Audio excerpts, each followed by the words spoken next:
ஒரு ஊர்ல ஒரு ஆள் இருந்தான். கற்பனையிலேயே காலத்தை கடத்திக்கிட்டு இருந்தான். ஒரு நாள் ஒரு மரத்தடியில் உட்காந்துருந்தான். அவனுக்கு பசிக்கிற மாதிரி தெரிஞ்சுது. உடனே கற்பனையிலேயே சாப்பிட ஆரம்பிச்சிட்டான். அதாவது எதிரில் இலை போட்டு சாப்பாடு போடப்பட்டிருக்கிறதாகவும் அதை இவன் சாப்பிட்றதாகவும் நினச்சிக்கிட்டு கையை மட்டும் வாய்க்கும் தரைக்குமா அப்படியும் இப்படியும் கொண்டுகிட்டு போய் பாவனை பண்ணிக்கிட்டே இருக்கிறான். தூரத்தில் இருந்து பார்க்குறவங்களுக்கு இவன் ஏதோ பலமான விருந்து சாப்பிட்டுக்கிட்டு இருக்கிறான் அப்படின்னு தான் தோணும். அது மாதிரியே பண்ணிக்கிட்டு இருந்தான். அந்த வழியாக ஒரு சன்னியாசி வந்துக்கிட்டு இருந்தார். இவனை பார்த்தார். என்ன இவன் இப்படி பண்ணிகிட்டு இருக்கிறானே அப்படின்னு நினச்சாரு. கொஞ்ச நேரம் அவனையே உத்து பார்த்துக்கிட்டு இருந்தார். இவரை பார்த்ததும் அவன் இன்னமும் சுவாரஸ்யமாக சாப்பிட ஆரம்பிச்சிட்டான். அப்பப்பா, என்ன இது, இந்த குழம்பு இவ்வளவு காரமாக இருக்குது, என்னுடைய நாக்கே எரிஞ்சு போடும் போல இருக்கு அப்படின்னு சொல்லிக்கிட்டு பக்கத்தில் ஒரு குவளையை எடுத்து தண்ணி குடிக்கிறது மாதிரி பாவனை பண்ணுறான். அப்பாடா, இப்போ கொஞ்சம் பரவாயில்ல அப்படின்னு சொல்லிக்கிட்டு குவளையை கீழே வைக்கிறது மாதிரி ஒரு பாவனை பண்ணுறான். சன்னியாசி பார்த்தார். என்னப்பா, சாப்பாட்டில் காரம் அதிகமோ அப்படின்னார். ஆமாம் சுவாமி, ஞாபகம் மறதியில் கொஞ்சம் மிளகாய் அதிகமாக சேர்த்துக்கிட்டேன் அப்படின்னா. சரி சாப்பிடு அப்படின்னு சொல்லிட்டார். அவன் சாப்பிட்டு முடிக்கிற வரைக்கும் பொறுமையாக உட்காந்துருந்தார். அவன் அப்பாடா அப்படின்னு சொல்லிட்டு மறுபடியும் தண்ணியை எடுத்து குடித்தான். எல்லாம் கற்பனையிலேயே. அதுக்கப்புறம் சன்னியாசி பேச ஆரம்பித்தார். இதை பாருப்பா, உன்னுடைய கற்பனையை நான் மெச்சுறேன். இருந்தாலும் உன் சாப்பாட்டில் ஒரு இனிப்பையும் வச்சிருக்கலாமே, ஏன் மிளகாயை அளவுக்கு அதிகமாக போட்டுவிட்டு அவஸ்தைப்படுறேன் அப்படின்னார். அவன் யோசிக்க ஆரம்பித்தான். அதுக்கப்புறம் இவர் சொன்னார், இதை பாருப்பா, இனிமேல உன்னுடைய கற்பனையும் உயர்ந்ததாக இருக்கட்டும் அப்படின்னு உபதேசம் பண்ணிவிட்டு போனார். எப்பவும் உயர்வை பற்றியே சிந்திக்கணும். உயர்வு கிடைக்கலன்னா கூட அப்படி சிந்திக்கிறத நிறுத்தப்படாது அப்படிங்கிறார் திருவள்ளுவர். உள்ளுவது எல்லாம் உயர் உள்ளல், மற்ற அது தள்ளினும் தள்ளாமை நேர்த்து. ஊக்கம் இல்லாமல் உலகத்தில் வாழ்ந்து பிரயோஜனம் இல்லை. அதனால் உயர்வாகவே சிந்திக்கணும். அது நம்மளை ஊக்கப்படுத்தும். இது பெரியோர் வாக்கு. இந்த உலகத்தில் கற்பனையிலேயே வாழ்கிற சில கஞ்சர்களும் உண்டு. அதாவது 2 கஞ்சர்கள், 2 பேரும் பக்கத்து ஊரில் இருந்தாங்க. பொங்கல் சமயம் ஒரு கஞ்சன் தன்னுடைய மகனை கூப்பிட்டான். இதை பாருப்பா, பக்கத்து ஊரில் என்னுடைய நண்பன் ஒருத்தன் இருக்கிறான், அவனுக்கு பொங்கல் பரிசு ஏதாவது கொடுக்கணும். நான் ஒரு 4 ஆட்டுக்குட்டியை தரேன், நீ கொண்டுகிட்டு போய் கொடுத்துட்டு வந்து விடுறியா அப்படின்னு கேட்டான். சரி, நான் புள்ள ஒரு பைய கையில் எடுத்துக்கோன்னா. அவன் எடுத்துக்கிட்டான்.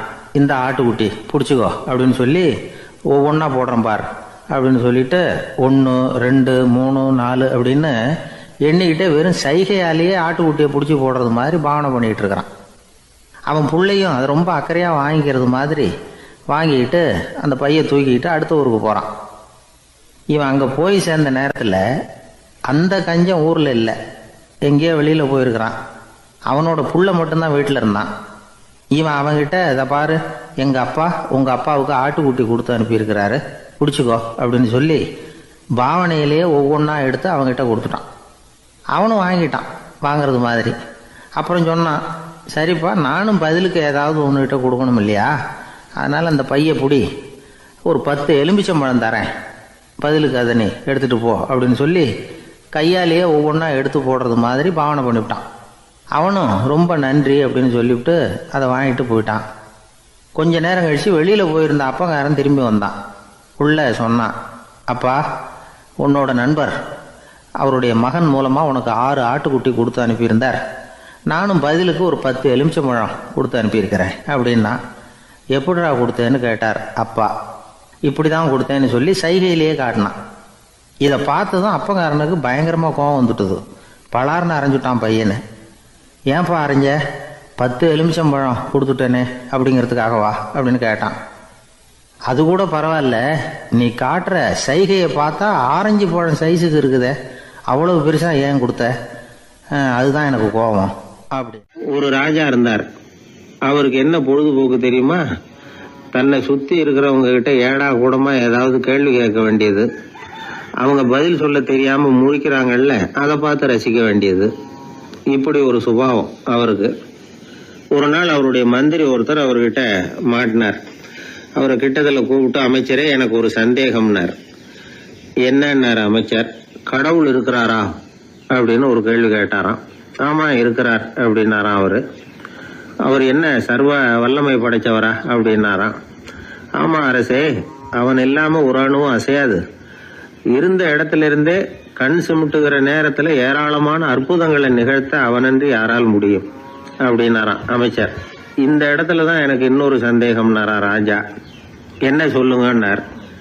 நீங்க சொல்றீங்க அவர் சர்வ வல்லமை படைச்சவர், இருந்த இடத்துல இருந்தே ஏராளமான அற்புதங்களை செய்யக்கூடியவர்னு. அப்படி இருக்கிறப்போ அவர் இருந்த இடத்துல இருந்தே ஒருத்தனுடைய கஷ்டத்தை தீர்த்து வச்சுள்ளாமே, மேஜிக் பண்றது மாதிரி. அதை விட்டுட்டு பக்தன் கூப்பிட்டா உடனே ஒரு வாகனத்து மேல ஏறி ஏன் இங்க ஓடி வரணும்? அப்படி வர்றதாக புராணம்லாம் சொல்லுதே. அவருக்கு இருக்கிற சக்திக்கு அவர் உட்கார்ந்த இடத்துல இருந்தே ஒரு விரலை அசைச்சா இங்க பக்தனுக்கு கிடைக்க வேண்டியதெல்லாம் கிடைச்சுடாதா அப்படின்னாராம். அமைச்சர் யோசனை பண்ணி பார்த்திருக்கார். அப்புறம் சொன்னாராம், மன்னா, இந்த கேள்விக்கான பதில சமயம் வர்றப்போ உங்களுக்கு சொல்றேன் அப்படின்னு சொல்லிவிட்டு அப்போதைக்கு அவர்கிட்ட இருந்து தப்பிச்சார். கொஞ்ச காலம் கழிச்சு ஒரு நாள் ராஜா உல்லாச பயணம் புறப்பட்டார். அவருடைய குடும்பம், உறவினர்கள் எல்லாரும் சேர்ந்து போனாங்க. ஒரு பெரிய படகுல ஏறி ஒரு நதியை கடந்து போயிட்டு இருக்கிறாங்க. அந்த படகோட ஒரு முனையில ராஜா உட்கார்ந்து நதியோட அழகை ரசிச்சுக்கிட்டு இருக்கிறார். இன்னொரு முனையில அமைச்சர் இளவரசனுக்கு ஏதோ வேடிக்கை காட்டிக்கிட்டு இருக்கிறார். அந்த படகு நடு ஆத்துல போயிட்டு இருக்குது. அப்போ தொப்புன்னு ஒரு பெரிய சத்தம். அரசே, நம்ம இளவரசர் ஆத்துல விழுந்துட்டார் அப்படின்னு அலறினார் அமைச்சர். அவ்வளவுதான். உடனே ராஜா குபீர்னு ஆத்துல பாஞ்சார். மகனை தேட ஆரம்பிச்சுட்டார். அங்கேயும் இங்கேயும் கொஞ்ச நேரம் அல்லாடினாரு. மகனை காணல. அதுக்கப்புறம் மந்திரியும் ஆத்துல குதிச்சு ராஜா கிட்ட வந்தார். அரசே, இளவரசர் படகுல பத்திரமா தான் இருக்கிறார். தண்ணியில விழுந்தது வெறும் கல்லு தான் அப்படின்னார். 2 பேரும் ஈர உடையோட படகுக்கு சேர்ந்தாங்க. ராஜா மந்திரிய கோபமா பார்த்தார். இது என்ன விளையாட்டுன்னார். அரசே, கொஞ்ச நாளைக்கு முன்னாடி நீங்க கேள்விக்கு பதில் ஒண்ணு கேட்டீங்க. அந்த கேள்விக்கான பதில நீங்க அனுபவ ரீதியா உணரணும்னு ஆசைப்பட்டேன். அதனாலதான் இப்படின்னார். அப்புறம் விளக்கம் கொடுத்தார். அரசே, ஒரு பக்தனுக்கு கஷ்டம்னா இருந்த இடத்துல இருந்து அதை தீர்த்து வைக்கலாமே கடவுள், ஏன் நேர்ல ஓடி வரணும் அப்படின்னு கேட்டீங்க. இப்ப நடந்தது என்ன? இளவரசர் தண்ணியில விழுந்துட்டாருன்னதும் நீங்க ஓன்னு சொல்லி ஒரு விரலை காட்டினா போதும், உடனே தண்ணியில குதிக்கிறதுக்கு ஏராளமான காவலர்கள் இங்க இருக்கிறாங்க. ஆனா நீங்க என்ன செஞ்சீங்க? இளவரசர் விழுந்துட்டாருன்னதும் அவர் எந்த பக்கம் எந்த திசையில விழுந்தாருன்னு கூட கேட்காம உடனே தண்ணியில குதிச்சிங்க. அப்படி உங்களை குதிக்க வச்சது எது? மகன் மேல உள்ள பாசம், அன்பு. அது மாதிரிதான் கடவுளும் ஓடி வர்றார் அப்படின்னார். அதுக்கப்புறம் அந்த ராஜா ஏட கூடமா எதுவும் கேள்வி கேட்கறதே இல்லையா, அந்த பழக்கத்தை விட்டுட்டாராம். அதனால இந்த தகவலை கேட்டு உடனே நீங்களும் கடவுளே கொஞ்சம் இப்படி வந்துட்டு போ அப்படின்னு கூப்பிட்டு அவர் வர்றாரா அப்படின்னு ஆகாயத்தை பார்த்துக்கிட்டு நிக்க கூடாது. இந்த கதையோட கருத்து என்னன்னா, அன்பிற்கும் உண்டோ அடைக்கும் தாழ் அப்படிங்கிறது தான். அன்பு வலிமையானது அப்படிங்கறத புரிஞ்சுக்கிட்டா போதும். உங்களுக்கு ஒரு கல்யாண பத்திரிகை வருது, அதுக்கு நீங்க வாழ்த்து செய்தி அனுப்புறதுக்கும் நேர்ல போறதுக்கும் வித்தியாசம் இருக்குது இல்ல. அன்னைக்கு ஒருத்தன் அப்படிதான் வந்தான். கையில ஒரு கல்யாண பத்திரிகை வச்சிருந்தான். சார், இந்த கல்யாணம் கல்கத்தாவில் நடக்குது, ரொம்ப தூரம் தான், இருந்தாலும் நான் நேர்ல போய் கலந்துக்க போறேன்னா. மாப்பிள்ளை அவ்வளவு நெருக்கமானவரான்னு. இல்ல சார், மாப்பிள்ளையே நான் தான் அப்படிங்கிறான். எல்லாமே நாற்காலிக்கு ஆசைப்படாதவர்கள் அப்படின்னு சொல்லிட முடியாது. ஏன்னா நிறைய பேர் நாற்காலிக்கு ஆசைப்படுறவங்கள நாம் பார்க்குறோம். உட்கார்றதுக்கு ஒரு நாற்காலி கிடைச்சிடாதா, அதோட ஒரு கால் உடஞ்சி முக்காலியாக இருந்தாலும் பரவாயில்ல, ஒரு மாதிரியாக அனுசரித்து உட்காந்துக்கலாம் அப்படின்னு அலையிறவங்க எத்தனை பேர்? இந்த காலத்தில் மட்டும்தான் அப்படின்னு இல்லை, அந்த காலத்துலேயும் இதே மாதிரி ஆசைகள் சபலங்கள் இருந்திருக்கும் போல இருக்கு. பரமசிவன் வசிஷ்டருக்கு ஒரு விசேஷமான ஆசனத்தை கொடுத்துருந்தாராம். சரி, அப்படி என்ன அதில் விசேஷம்னா, வசிஷ்டர் ஒரு குறிப்பிட்ட இடத்துக்கு போகணும்னு நினச்சி புறப்படுறாருன்னு வச்சுக்கோங்க. அவருக்கு முன்னாடியே இந்த ஆசனம் புறப்பட்டுரும். போய் ஒரு வசதியான இடமா பார்த்து இருந்துக்கும். வசிஷ்டர் போவார். அங்கே போனதும் எங்கே உட்காரலாம்ங்கிற இட பிரச்சனையெல்லாம் அவருக்கு ஏற்படுறதில்ல. அதுதான் இவருடைய இருக்கை அங்கே முன்னாடியே போய் காத்துக்கிட்டு இருக்குதே. நேராக போவார், அதில் உட்காந்துக்குவார். மற்ற முனிவர்கள்லாம் இதை பார்த்தாங்க. அவங்களுக்கு பொறாமையாக இருந்துதான். எல்லாரும் ஒரு இடத்துல கூடி இதை பற்றி பேசியிருக்கிறாங்க. என்ன இது, நாமளும் அவரை மாதிரி தானே இருக்கிறோம், இருந்தாலும் நமக்கும் அது மாதிரி ஒரு ஆசனம் கிடைக்கலையே அப்படின்னு யோசனை பண்ணியிருக்காங்க. சரி, நேராக பரமசிவன்கிட்டே போவோம், இதை பற்றி கேட்போம் அப்படின்னு நினச்சிக்கிட்டு போனாங்களாம். பரமசிவனை பார்த்துருக்குறாங்க. ஐயா, நாங்களும் முனிவர்கள் தானே, வசிஷ்டர் பண்ணுறது மாதிரி நாங்களும் உங்களை குறித்து கடும் தவம் பண்ணிக்கிட்டு தானே இருக்கிறோம். அப்படி இருக்கும் பொழுது அவருக்கு மட்டும் ஏன் இந்த விசேஷ சலுகை அப்படின்னு கேட்டிருக்காங்க. அதுக்கு பரமசிவன் சொன்னாராம், முனிவர்களே, உங்கள் கேள்விக்கு நான் பதில் சொல்கிறேன், ஆனால் அதுக்கு முன்னாடி நீங்கள் ஒரு காரியம் பண்ணணும்னாராம். என்ன செய்யணும் சொல்லுங்கன்னு இருக்காங்க. நீங்கள் ஒவ்வொருத்தரும் தனித்தனியாக போய் உங்களை விட உயர்ந்த ஒருத்தரை தேடி கண்டுபிடிச்சி அவருக்கு அதிதி பூஜை பண்ணி அவரை ஒரு மண்டலத்துக்குள்ளே என்கிட்ட அழைச்சிட்டு வந்துருங்க அப்படின்னாராம். சரின்னு எல்லாரும் புறப்பட்டுருக்காங்க. அவங்க போனதுக்கப்புறம் நந்தி தேவனை அழைச்சி வசிஷ்டரை கூப்பிட்டுக்கிட்டு வர சொன்னாராம். அவர் வந்தார், வணங்கினார். வசிஷ்டரே, இன்னையிலேருந்து ஒரு மண்டலத்துக்குள்ளே உங்களை விட தாழ்ந்தவர் ஒருத்தரை தேடி கண்டுபிடிச்சி அவருக்கு அதிதி பூஜை பண்ணி அவரை என்கிட்ட கூப்பிட்டுட்டு வாங்கன்னு விட்டார். சரின்னு இவரும் புறப்பட்டு போயிட்டார். கொஞ்ச நாள் ஆச்சு. முனிவர்கள்லாம் திரும்பி வந்தாங்க. பரமசிவன் முன்னாடி வந்து நின்னாங்க. ஐயா, எவ்வளவோ தேடி பார்த்துட்டோம், எங்களை விட உயர்ந்தவர்கள் யாருமே கிடைக்கல அப்படின்னாங்களாம். வசிஷ்டரும் வந்து சேர்ந்தார். ஐயா, எவ்வளவோ தேடி பார்த்தேன், என்னை விட தாழ்ந்தவர் யாருமே கிடைக்கல அப்படின்னாராம். அவரே தொடர்ந்து சொன்னார், என்னுடைய மனைவி எனக்கு அடங்கினவ தானே, அவளுக்காவது அதிதி பூஜை பண்ணி அழைச்சிட்டு வந்துடலாமான்னு யோசித்து பார்த்தேன். என்னோட மனசு அதுக்கும் இடம் கொடுக்கல. ஏன்னா அவளோட பதி விரதத்துக்கு முன்னாடி நாம் ஏமாத்திரம் அப்படின்னு யோசித்து பார்த்தேன். அதனால் அந்த எண்ணத்தையும் கைவிட்டுட்டேன் அப்படின்னு ரொம்ப வருத்தத்தோடு சொன்னாராம். இதை கேட்ட உடனே மற்ற முனிவர்களுக்கு வெக்கமாக போச்சு. இந்த உலகத்தில் நம்மளை விட மேலானவங்க யாருமே இல்லைன்னு நாம் நினச்சோம். வசிஷ்டரோ தன்னை விட தாழ்வானவங்க யாருமே இல்லைன்னு நினைக்கிறார். பரமசிவன் ஏன் அந்த ஆசனத்தை அவருக்கு மட்டும் கொடுத்தார் அப்படிங்கிற கேள்விக்கான பதில் அவங்களுக்கு கிடச்சிட்டு தான். இந்த காலத்தில் நாம் எப்படி நினைக்கிறோம்னா, எல்லாரும் நம்மளை விட மட்டமானவங்கன்னு நினைக்கிறோம். அதனால் நாம் மட்டும் நாற்காலியில் உட்காந்தா போதும் அப்படின்னு நினைக்கிறோம். ஏமாந்து போனவங்க சந்தர்ப்பம் பார்த்து காலை வாரி விட்டுறாங்க, கீழே விழுந்து காலை உடச்சிக்கிறோம். அதுதான் இன்றைக்கி நடக்கிறது. ஒரு அம்மா தன்னோட வீட்டுக்காரரை ஒரு மனோதத்துவ டாக்டர்கிட்ட அழைச்சிட்டு போனாங்களாம். என்ன ப்ராப்ளம்னு கேட்டிருக்காரு டாக்டர். எங்கள் வீட்டுக்காரர் அடிக்கடி நாற்காலியில் உட்காந்து காலை உடச்சிக்கிறார் அப்படின்னாங்களாம். அப்படின்னா அந்த நாற்காலியில் தான் ஏதோ கோளாறு அப்படின்னாராம் டாக்டர். அப்படி இருக்க முடியாது டாக்டர் அப்படின்னாங்களாம் அந்த அம்மா. அது எப்படி அவ்வளோ உறுதியாக சொல்கிறீங்கன்னு கேட்டிருக்காரு அந்த டாக்டர். எங்கள் வீட்டில் நாற்காலியே கிடையாது டாக்டர், இவர் இருக்கிறதா நினச்சிக்கிட்டு உட்கார்றார், அதுதான் ப்ராப்ளம். ஒரு நண்பர், அவர்கிட்ட பேசிக்கிட்டு இருந்தேன். மனித உறவுகள் பற்றி அவர் சொல்லிகிட்டு இருந்தார். அமெரிக்காவில் தந்தை மகன் உறவு எப்படி இருக்குது அப்படிங்கிறத விளக்கிறதுக்கு அவர் ஒரு கதையை சொன்னார். ஒரு அப்பா பகல் பூராவும் அலுவலகத்தில் வேலை, ஓடி ஆடி உழைச்சிக்கிட்டு களைச்சி போய் ராத்திரி 10 மணிக்கு மேலே வீடு திரும்பினான். வீட்டு வாசலில் அவரோட மகன் காத்துக்கிட்டு இருக்கிறான், இன்னமும் தூங்கலை. அப்பா வாசல்லையே தடுத்து நிறுத்தி, அப்பா உனக்கு சம்பளம் எவ்வளவு அப்படின்னு கேட்குறான். ஏற்கனவே ஆஃபீஸு பிரச்சனைகளால் அழுத்து போய் திரும்புகிற அப்பாவுக்கு கோவம் வந்துடுது. என்னடா இப்படிலாம் கேளுன்னு உங்கள் அம்மா உனக்கு சொல்லி கொடுத்தாளா அப்படின்னு சொல்லிவிட்டு உள்ளே போய் சட்டையை கட்டி மாட்டி விட்டு குளிச்சு விட்டு மறுபடியும் வெளியில் வந்து உடையை மாற்றுகிற சமயம் அப்போ மறுபடியும் மகன் உள்ளே வந்து நிற்கிறான் அவர் முன்னாடியே. அப்பா உனக்கு எவ்வளவு சம்பளங்கிறான் மறுபடியும். அப்பாவுக்கு எரிச்சல் அதிகமாகிட்டுது. மணிக்கு $20 போதுமா அப்படின்னார். அப்படின்னா எனக்கு ஒரு $10 தர முடியுமான்னா மகன். இதுக்கு தான் என் சம்பளம் எவ்வளோன்னு கேட்டியா, 2ஆம் வகுப்பு படிக்கிற உனக்கு எதுக்குடா $10 அப்படின்னு கத்திவிட்டு தொலைக்காட்சி பெட்டியின் முன்னாடி போய் உட்காந்துக்கிட்டு ஏதோ நிகழ்ச்சியை பார்க்க ஆரம்பிச்சுட்டார். கொஞ்ச நேரம் கழித்து மறுபடியும் மகன் வந்து நிற்கிறான். அப்பா ப்ளீஸ் எனக்கு ஒரு $10 கொடுக்க முடியுமா? மகனுடைய கண்களில் கண்ணீர். என்னடா அவன் கண்ணீரை காட்டி காரியம் சாதிக்கலாம்னு பார்க்குறியா, ஒரு காசு கூட கொடுக்க மாட்டான் போ அப்படின்னு விரட்டி விட்டான். மகன் கண்ணீரை தொடச்சிக்கிட்டே கண்ணை தொடச்சிக்கிட்டு பேசாமல் போய் படுத்துக்கிட்டானா. கொஞ்ச நேரம் ஆச்சு. அப்பாவோட கோபம் கொஞ்சம் கொஞ்சமாக குறைஞ்சிது. பிள்ளைகிட்ட கோபமாக கத்துனது தப்பு தாங்கிறது புரிஞ்சுது அவனுக்கு. எழுந்திரிச்சு போனான், படுக்கை இறக்கி போனான். மகனை பார்த்தான்.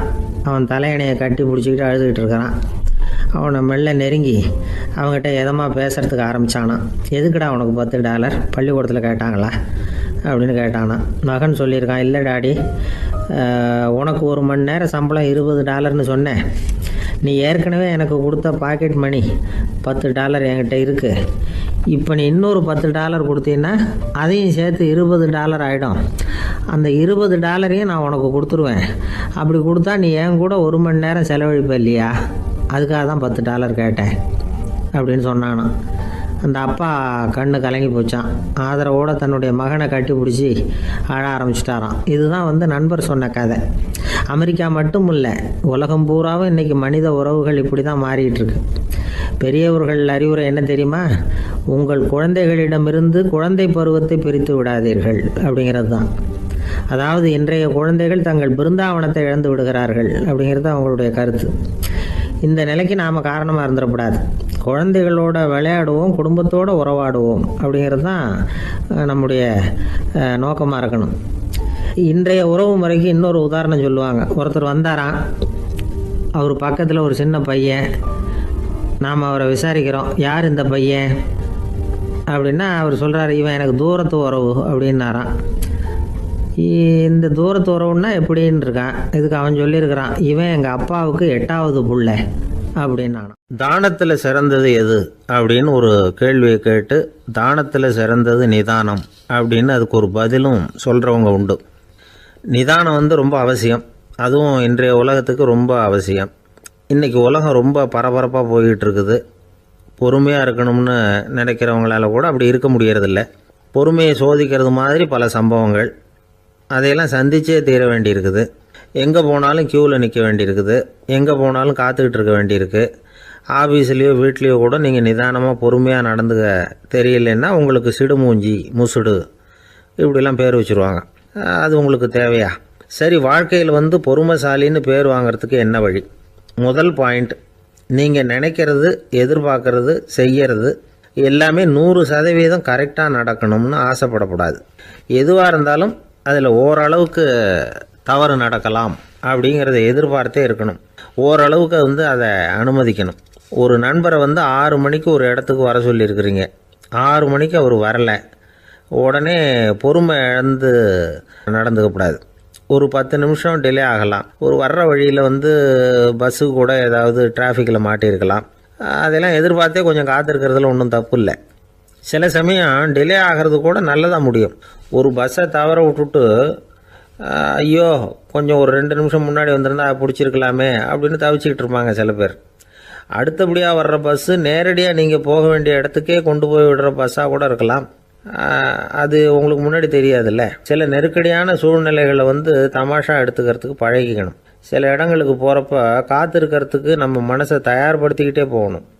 ஒரு ரயிலுக்கோ பஸ்ஸுக்கோ அல்லது விமானத்துக்கோ கப்பல் பிரயாணத்துக்கோ போகிறப்போ அங்கே போய் நீங்கள் மணிக்கணக்கில் கூட காத்துக்கிட்டு தான் இருக்கணும். புறப்படுற நேரம் கூட மாறலாம். நீங்கள் போய் சேர்ந்ததும் அது உடனே புறப்படணும்னு கட்டாயமாக என்ன? அது மாதிரி சமயத்தில் படிக்கிறதுக்குன்னு சில சுவாரஸ்யமான புத்தகங்களையும் கையில் எடுத்துக்கலாம்.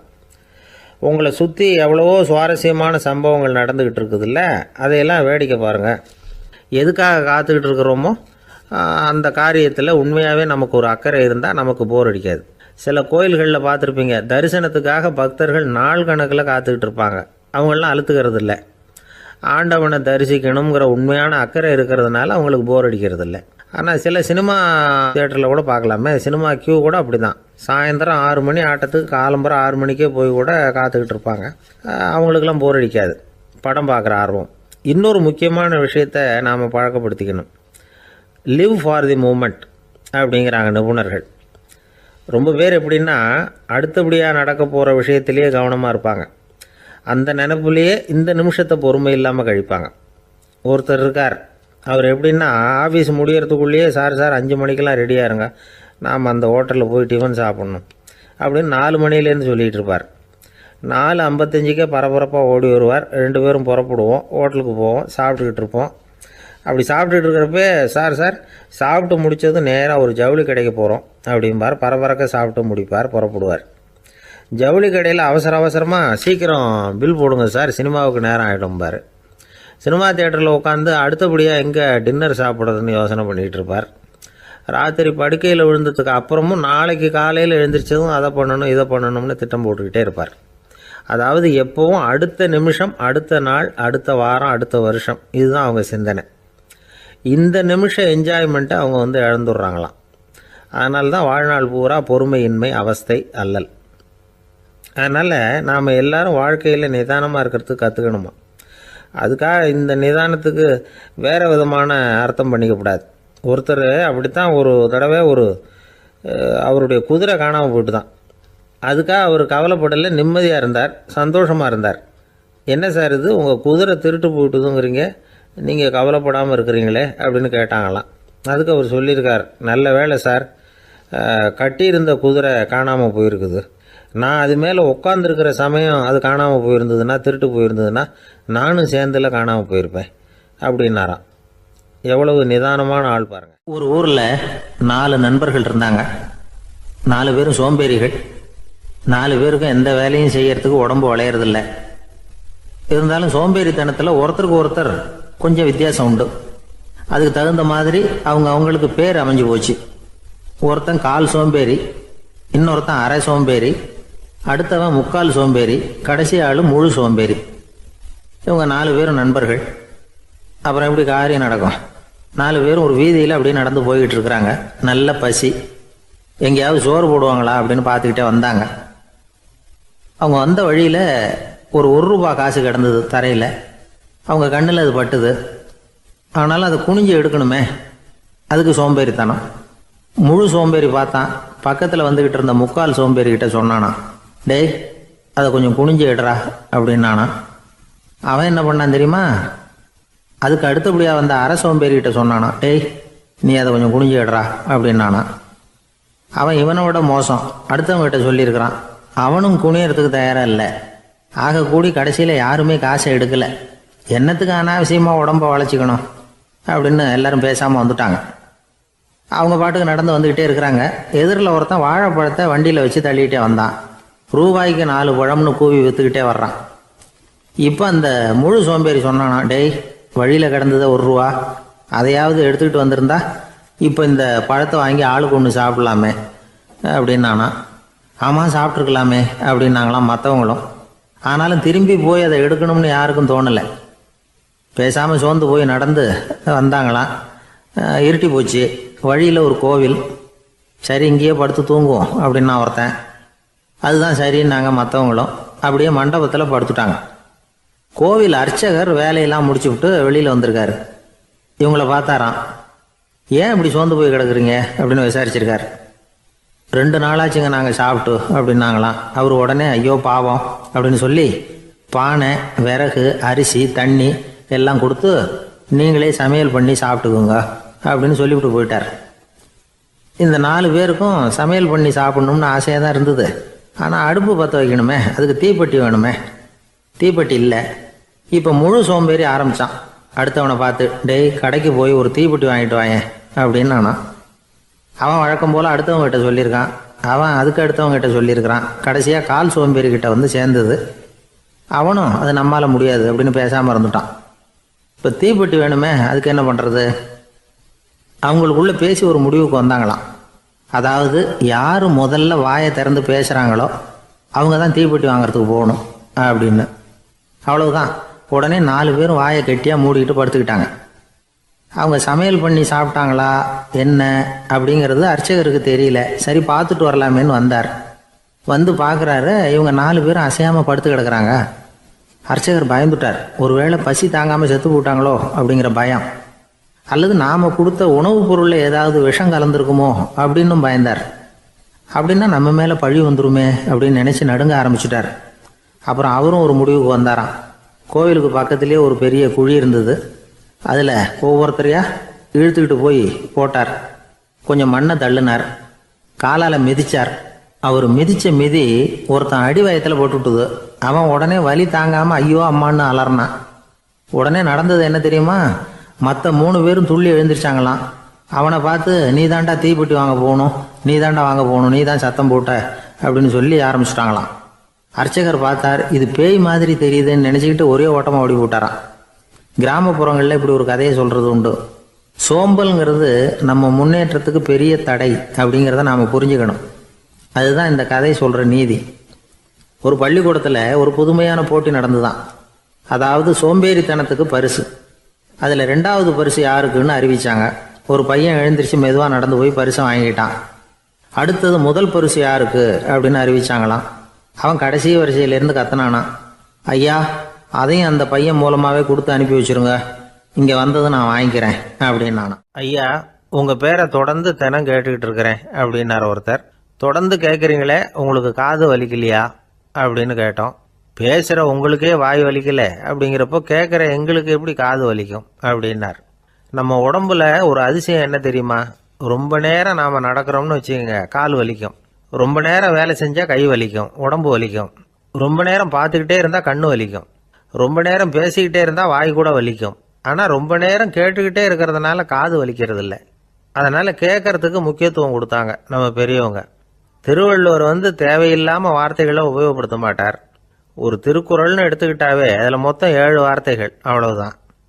அப்படி 7 வார்த்தைகள் மட்டுமே உள்ள ஒரு திருக்குறளில் வள்ளுவர் ஒரே வார்த்தையை 5 தடவை உபயோகப்படுத்தியிருக்கிறார், திரும்ப திரும்ப பயன்படுத்தியிருக்கிறார். அப்படின்னா அதை எந்த அளவுக்கு வலியுறுத்தி சொல்றார் அப்படிங்கிறத நாம் புரிஞ்சுக்கணும். அது என்ன குறள்? செல்வத்துள் செல்வம் செவிச்செல்வம், அச்செல்வம் செல்வத்துள் எல்லாம் தலை.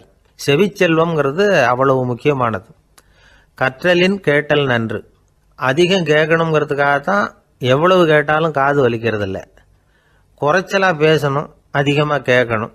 இன்னொரு விஷயம் கவனிங்க, நம்ம உடம்புல கண்ணுக்கு மூடி இருக்குது, எதையாவது நாம் பார்க்க விரும்பலைன்னா உடனே கண்ணை மூடிக்கலாம். நம்ம வாய்க்கு மூடி இருக்குது, பேச விருப்பம் இல்லையா, வாயை மூடிக்கலாம். மூக்குக்கு கூட மூடிக்கிற வசதி இருக்குது, எதையாவது முகர விருப்பம் இல்லையா, மூச்சை அடக்கிக்கலாம். ஆனால் பாருங்கள், காதுக்கு மூடி கிடையாது, அதை கையால் தான் மூட முடியும். யார் என்ன சொன்னாலும் அது நல்லதோ கெட்டதோ காதில் விழுந்துக்கிட்டு தான் இருக்கும். அறிவு தான் நல்ல விஷயங்களை எடுத்துக்கிட்டு கெட்ட விஷயங்களை விட்டுடணும். நல்ல கருத்துக்கள் நம்ம காதில் நிறைய விழுந்துக்கிட்டே இருக்கணும். அதை கேட்டு நாம் நல்லபடியாக வாழணுங்கிறது தான் படைப்பின் விருப்பம். ஆன்மீகவாதிகள் கூட ஒன்று சொல்லுவாங்க, அதாவது ஆன்மீக பாதையில் நீங்கள் முன்னேறணும்னா முதல்ல சிரவணம் செய்யணும்பாங்க. அதாவது பெரியவங்க சொல்கிற நல்ல கருத்துக்களை கேட்கணும் அப்படின்னு அதுக்கு அர்த்தம். அதனால் யார் நல்ல கருத்துக்களை சொன்னாலும் அதை காது கொடுத்து கேளுங்க. இவ்வளவு கருத்துக்களையும் நம்ம நேயர் ஒருத்தர்கிட்ட சொல்லிகிட்டு இருந்தோம். அவரும் சரி சரின்னு தலையாடிக்கிட்டே இருந்தார். அப்புறம் சொன்னார், நீங்கள் சொல்கிறது சரிதான் சார், காதுக்கு மூடி இல்லைங்கிறது ரொம்ப சரி. அதனால தான் உங்கள் தகவல் கூட நாங்கள் விரும்புகிறோமோ இல்லையோ தினம் காதில் விழுந்துக்கிட்டு இருக்குது அப்படின்னார். எங்களுக்கு ரொம்ப பெருமையாக இருந்தது. அப்படியா அப்படின்னோம். ஆனாலும் என்ன மாதிரி சில பேர் நீங்கள் தகவல் சொல்கிற சமயத்தில் காதில் மூடி இல்லையேன்னு சொல்லி கவலைப்படுறதில்ல சார் அப்படின்னார். ஏன்னு கேட்டோம். காதை மூடுறதுக்கு தானே வசதி இல்லை, ரேடியோவை மூடுறதுக்கு வசதி இருக்குதுல்ல, அதனால் டக்குன்னு அதை மூடி வச்சுருவோம் அப்படின்னார். ஒரு திருடன் ஒரு வீட்டில் போய் திருடணும்னு திட்டம் போட்டான். இருட்டுனதும் போய் திருடணும். ஆனால் ராத்திரி ஆனால் வாசல் கதவை சாத்தி உள்பக்கம் தாழ்பால் போட்டுருவாங்களே, என்ன பண்ணுறது, எப்படி வீட்டுக்குள்ளே போகிறது? இவன் யோசனை பண்ண ஒரு முடிவுக்கு வந்தான். சரி, பகல் நேரத்திலே யாருக்கும் தெரியாமல் அந்த வீட்டுக்குள்ளே நுழைஞ்சிருவோம், அங்கே போய் எங்கேயாவது ஒளிஞ்சிக்குவோம், இருட்டுற வரைக்கும் பேசாமல் இருப்போம். ராத்திரி எல்லாரும் தூங்கினதுக்கு அப்புறம் நைஸா போய் பீரோவை திறந்து இருக்கிறது பூரா எடுத்துக்கிட்டு ஓடியாந்துடலாம் அப்படின்னு திட்டம் போட்டான். அதே மாதிரி ஒரு நாள் மத்தியானத்துக்கு மேலே அந்த வீட்டுக்காரன் எங்கேயோ வெளியில் புறப்பட்டு போனான். வீட்டுக்கார அம்மா அடுப்பங்கரையில் என்னவோ சமைச்சிக்கிட்டு இருந்தாங்க. திருடன் பார்த்தான், இதுதான் சமயம்னு அந்த வீட்டுக்குள்ள மெதுவாக நுழைஞ்சிட்டான். எங்கே ஒளியலாம்னு பார்த்தா வலது பக்கம் ஒரு ரூம் இருந்தது. அங்கே போனான். அங்கே ஒரு படுக்கை அறை, அங்கே ஒரு பெரிய கட்டில் இருந்தது. அதுக்கு அடியில் போய் பதுங்கிட்டான். இருட்டுனது நம்ம வேலையை ஆரம்பிக்கலாம், அது வரைக்கும் பொறுமையாக இருக்கணும் அப்படின்னு சொல்லி பேசாமல் வாயை மூடிட்டு கம்முன்னு இருக்கிறான். ரொம்ப நேரம் கழிச்சு வெளியில் போயிருந்த வீட்டுக்காரன் திரும்பி வந்தான், சாப்பிட்டான், லைட்டை நிறுத்தி விட்டு படுத்துட்டான். அந்த அம்மாவும் வேலையெல்லாம் முடிச்சுட்டு வந்து படுத்துட்டாங்க. நடு ராத்திரி, விடி விளக்கு லேசா எரிஞ்சுக்கிட்டு இருக்கு. வீட்டுக்காரன் லேசா கண்ணை முழிச்சான். கட்லுக்கு நேரா எதிரில் ஒரு கண்ணாடி, அதுல பாக்குறான் கட்லுக்கு கீழே ஒரு திருடன் ஒளிஞ்சு இருக்கிறது தெரிஞ்சு போச்சு.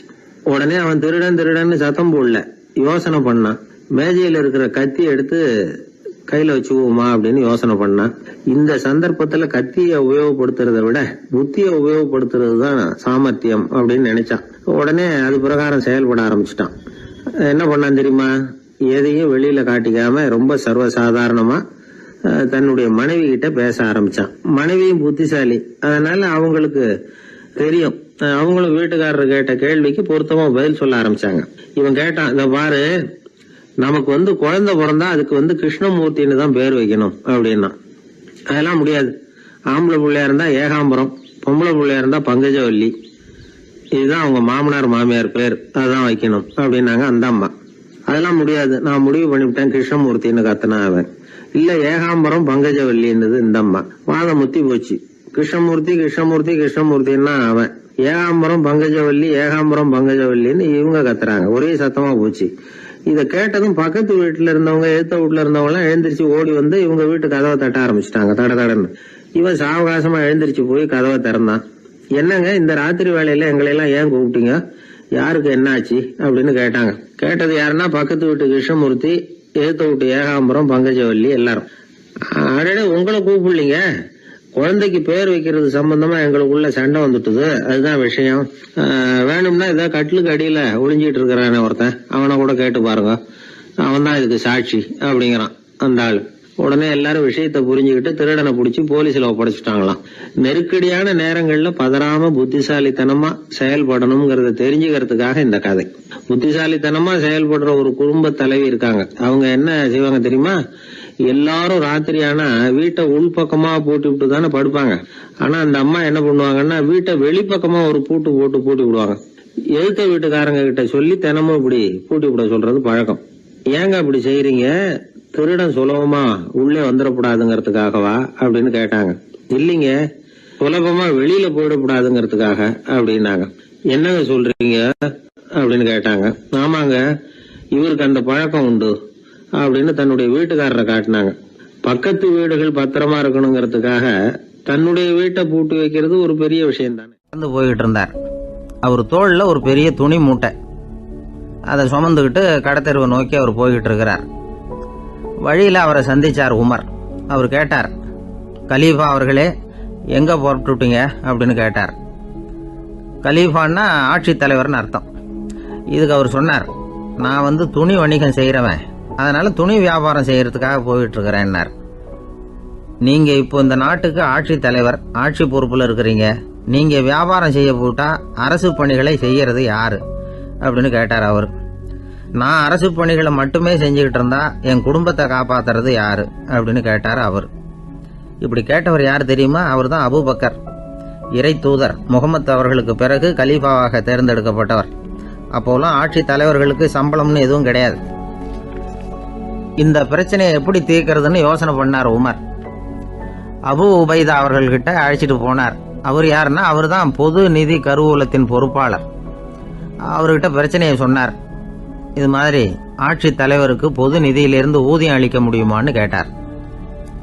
பொது நிதி விதிகளின்படி அதுக்கு சாத்தியம் இல்லைன்னு சொல்லிவிட்டாரு அவரு. சரி, வேற ஏதாவது வழி இருக்குதான்னு கேட்டார் உமர்.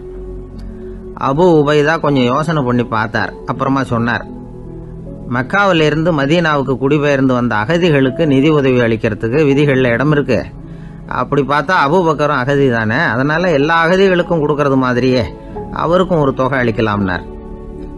கலீஃபா அபூபக்கருக்கு இந்த அகதி உதவி தொகையைத்தான் கொடுத்துட்டு வந்தாங்களாம். குடும்ப செலவுக்கு அது போதுமானதா இல்லை. இருந்தாலும் கலீஃபாங்கிறதுக்காக மற்ற அகதிகளை விட அதிகமாக தொகையை பெற அவர் விரும்பல.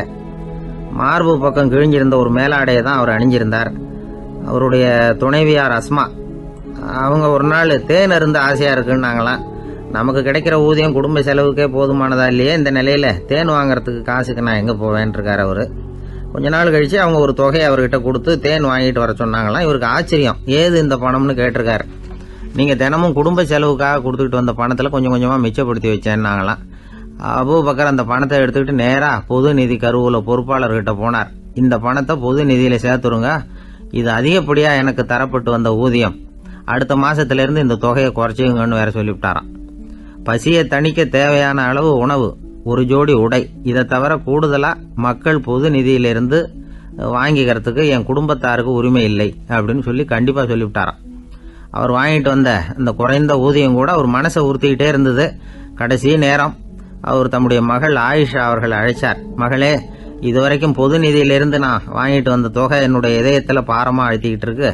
என் தோட்டத்தை வித்து அதுல வர்ற பணத்திலிருந்து நான் இதுவரைக்கும் வாங்கிட்டு வந்த ஊதிய தொகையை கணக்கு போட்டு பொது நிதியில சேர்த்துடு அப்படின்னாராம். பதவி ஏற்கிறதுக்கு முன்னாடி தன்கிட்ட இருந்ததை விட இப்ப கூடுதலா என்ன சொத்து இருக்குன்னு பார்த்திருக்கார். ஒரு ஒட்டகம், ஒரு கோப்பை, ஒரு பணியாள். இதையும் அடுத்தபடியா கலீஃபாவா வர்றவர்கிட்ட ஒப்படைச்சிருங்க அப்படின்னு விட்டாராம். அதே மாதிரி அடுத்து வந்த உமர்கிட்ட ஒப்படைச்சாங்க. அப்போ உமர் சொன்னாராம், அபூபக்கரே, இந்த முன்மாதிரியால உங்களுக்கு பிறகு இந்த ஆட்சி பொறுப்பை ஏற்கிறவர்களை பெரும் நெருக்கடிக்கு ஆளாகி விட்டீங்க. அப்படின்னு சொல்லி ரொம்ப கண் கலங்கினாராம். கடைசியாக அபூபக்கர் தன்னுடைய குடும்பத்தாருக்கு விட்டு சென்ற சொத்து ஒரு படுக்கை விரிப்பு, ஒரு போர்வை, அவ்வளவுதான். இது சிந்திக்க வேண்டிய ஒரு செய்தி. ஒரு ஊரில் ஒரு மன்னர் இருந்தாராம். அமைச்சர் அவர்கிட்ட சொன்னாராம், மன்னா, நம்ம ராஜ்யத்தில் இனிமே லஞ்ச ஊழலே இருக்காதுன்னாராம். ஆஹா, அப்படின்னா ஊழல் பேர் வழிகளையெல்லாம் நாடு கடத்தியாச்சா அப்படின்னு கேட்டிருக்காரு மன்னர். இதுக்கு அவரு, அப்படி இல்லைங்க, இனிமே கொடுக்கறதுக்கு ஜனங்கள்கிட்ட பணமே இல்லை அப்படின்னாராம். ஒரு ஊரில் ஒரு பெரிய ஞானி இருந்தார். அவர் படுக்கையில் இருந்தார். இன்னும் கொஞ்ச நேரம்தான் அவர் இந்த உலகத்தில் இருக்க போறார். அவரை சுற்றி ஏகப்பட்ட கூட்டம். ஏற்கனவே அவருடைய உபதேசங்களை கேட்டவங்க பல பேர் அவரை சுற்றி நிற்கிறாங்க. அந்த ஞானி மெதுவாக கண்ணை திறந்து பார்க்குறார். எல்லாரும் அவருடைய கடைசி வார்த்தையை கேட்கறதுக்காக அவளோட காத்துக்கிட்டு இருக்கிறாங்க. அந்த ஞானி மெதுவாக பேச ஆரம்பித்தார். நான் என்னுடைய வாழ்நாள் பூராவும் உங்களுக்கு நிறைய போதனைகள் சொல்லிக்கிட்டு இருக்கிறேன். பேரானந்தம், மகிழ்ச்சி, தியானத்தன்மை, இதை பற்றியெல்லாம் சொல்லியிருக்கிறேன். இப்போ நான் வேற ஒரு கரைக்கு போய்கிட்டு இருக்கிறேன். நான் இனிமேல் இந்த கரையில் இருக்க மாட்டேன். நீங்கள் நான் சொன்னதையெல்லாம் கேட்டீங்க, ஆனால் எதையும் நீங்கள் நடைமுறைப்படுத்தி பார்க்கல. எல்லாம் கேட்டதோடு சரி, அதோடு விட்டுவிட்டீங்க. அப்புறம் அதை தள்ளி போட்டுக்கிட்டே வந்துட்டீங்க. மேலும் அதை தள்ளி போடுறதுல எந்த பிரயோஜனமும் கிடையாது. இப்போ நான் போய்கிட்டு இருக்கிறேன். உங்களில் யாராவது என்னோட வர்றதுக்கு தயாரா அப்படின்னு கேட்டார். அவ்வளவுதான். யாரும் வாயை திறக்கல. ஒரே மௌனம், சத்தமே இல்லை. ஒருத்தர் பார்த்துக்கிட்டே நிற்கிறாங்க. அந்த கூட்டத்தில் ஒரு ஆள் அந்த ஞானி கூடவே 40 வருஷத்துக்கு மேலே இருந்திருக்கிறான். அவனும் வாயை திறக்காம இன்னொருத்தன் முகத்தை பார்த்துக்கிட்டே நிற்கிறான். இந்த சமயத்தில் பின்னாடி நின்றுட்டு இருந்த ஒருத்தன் கையை தூக்கினான். ஞானி அவனை பார்த்தார். சரி, ஒருத்தனுக்காவது நம்மோட வர்றதுக்கு தைரியம் இருக்குது அப்படின்னு நினைச்சார். ஆனால் அந்த ஆள் என்ன சொன்னான் தெரியுமா? ஐயா, நீங்கள் கேட்குறப்போ நான் உடனே எழுந்திருக்கல, கையை மட்டும்தான் தூக்கினேன். என்ன காரணம்னா, நான் எப்படி அடுத்த கரைக்கு சேர்றதுங்கிறது தெரிஞ்சுக்கிறதுக்காக தான். அந்த விவரத்தை மட்டும் இப்போ உங்ககிட்ட இருந்து நான் தெரிஞ்சுக்க ஆசைப்படுறேன். ஏன்னா இப்போ நான் உங்கள் கூட வர்றதுக்கு தயாராக இல்லை. எவ்வளவோ காரியங்களை நான் இன்னும் இங்கே முடிக்க வேண்டியிருக்குது. வீட்டுக்கு ஒரு விருந்தினர் வந்திருக்கிறார். என்னுடைய இளைய மகனுக்கு கல்யாணம் பண்ணி வைக்கணும். அதனால் இன்னைக்கு உங்கள் கூட வர முடியாது.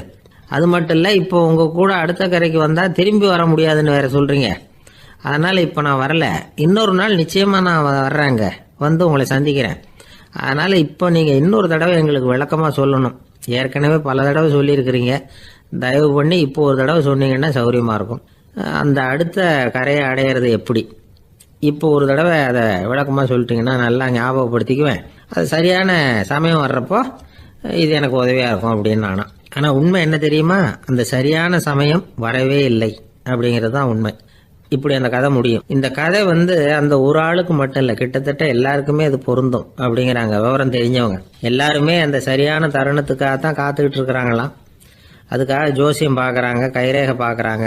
நாளைக்கு என்ன நடக்குங்கிற ஆவலில் எல்லாரும் காத்துக்கிட்டு இருக்கிறாங்க. ஆனால் அந்த ஒரு நாள் ஒருபோதும் வரப்போகிறதில்ல. நீங்கள் தள்ளி போடுறதுக்காக பல அர்த்தமில்லாத காரணங்களை தேடுறீங்க அப்படிங்கிறார் ஒரு ஞானி. காத்திருக்கிறதுலேயே நம்ம காலம் ஓடி போயிடுது. ஏன்னா இன்னைக்கு நாம் சிந்திக்கிறது நாளைக்கு நாம் சிந்திக்கிறது இல்லை. ஒவ்வொரு நாளும் ஒவ்வொரு மாதிரி போயிடுது. நாளைக்கு மறுநாளை பற்றியே சிந்திக்கிறோம். இப்படியே அது பாட்டுக்கு போயிடும். கரையை தொட்டு பார்க்குறது எப்போ? இதுதான் கேள்வி. நமக்கு வேண்டியப்பட்ட ஒருத்தர் ஒரு ரயில்வே பிளாட்ஃபாரத்தில் நின்றுட்டு இருக்கிறார். அங்கே இருக்கிறவங்க கிட்ட கேட்குறாராம், விசாரிக்கிறார். ஏங்க கிழக்க போகிற ரயில் போயிட்டுதுங்களான்னாராம். போயிட்டுதுன்னு இருக்கிறாங்க. கொஞ்ச நேரம் கழிச்சு, ஏங்க மேற்க போகிற ரயில் போயிட்டுதுங்களான்னு கேட்டிருக்காரு. போயிட்டுதுங்களான் இருக்காங்க.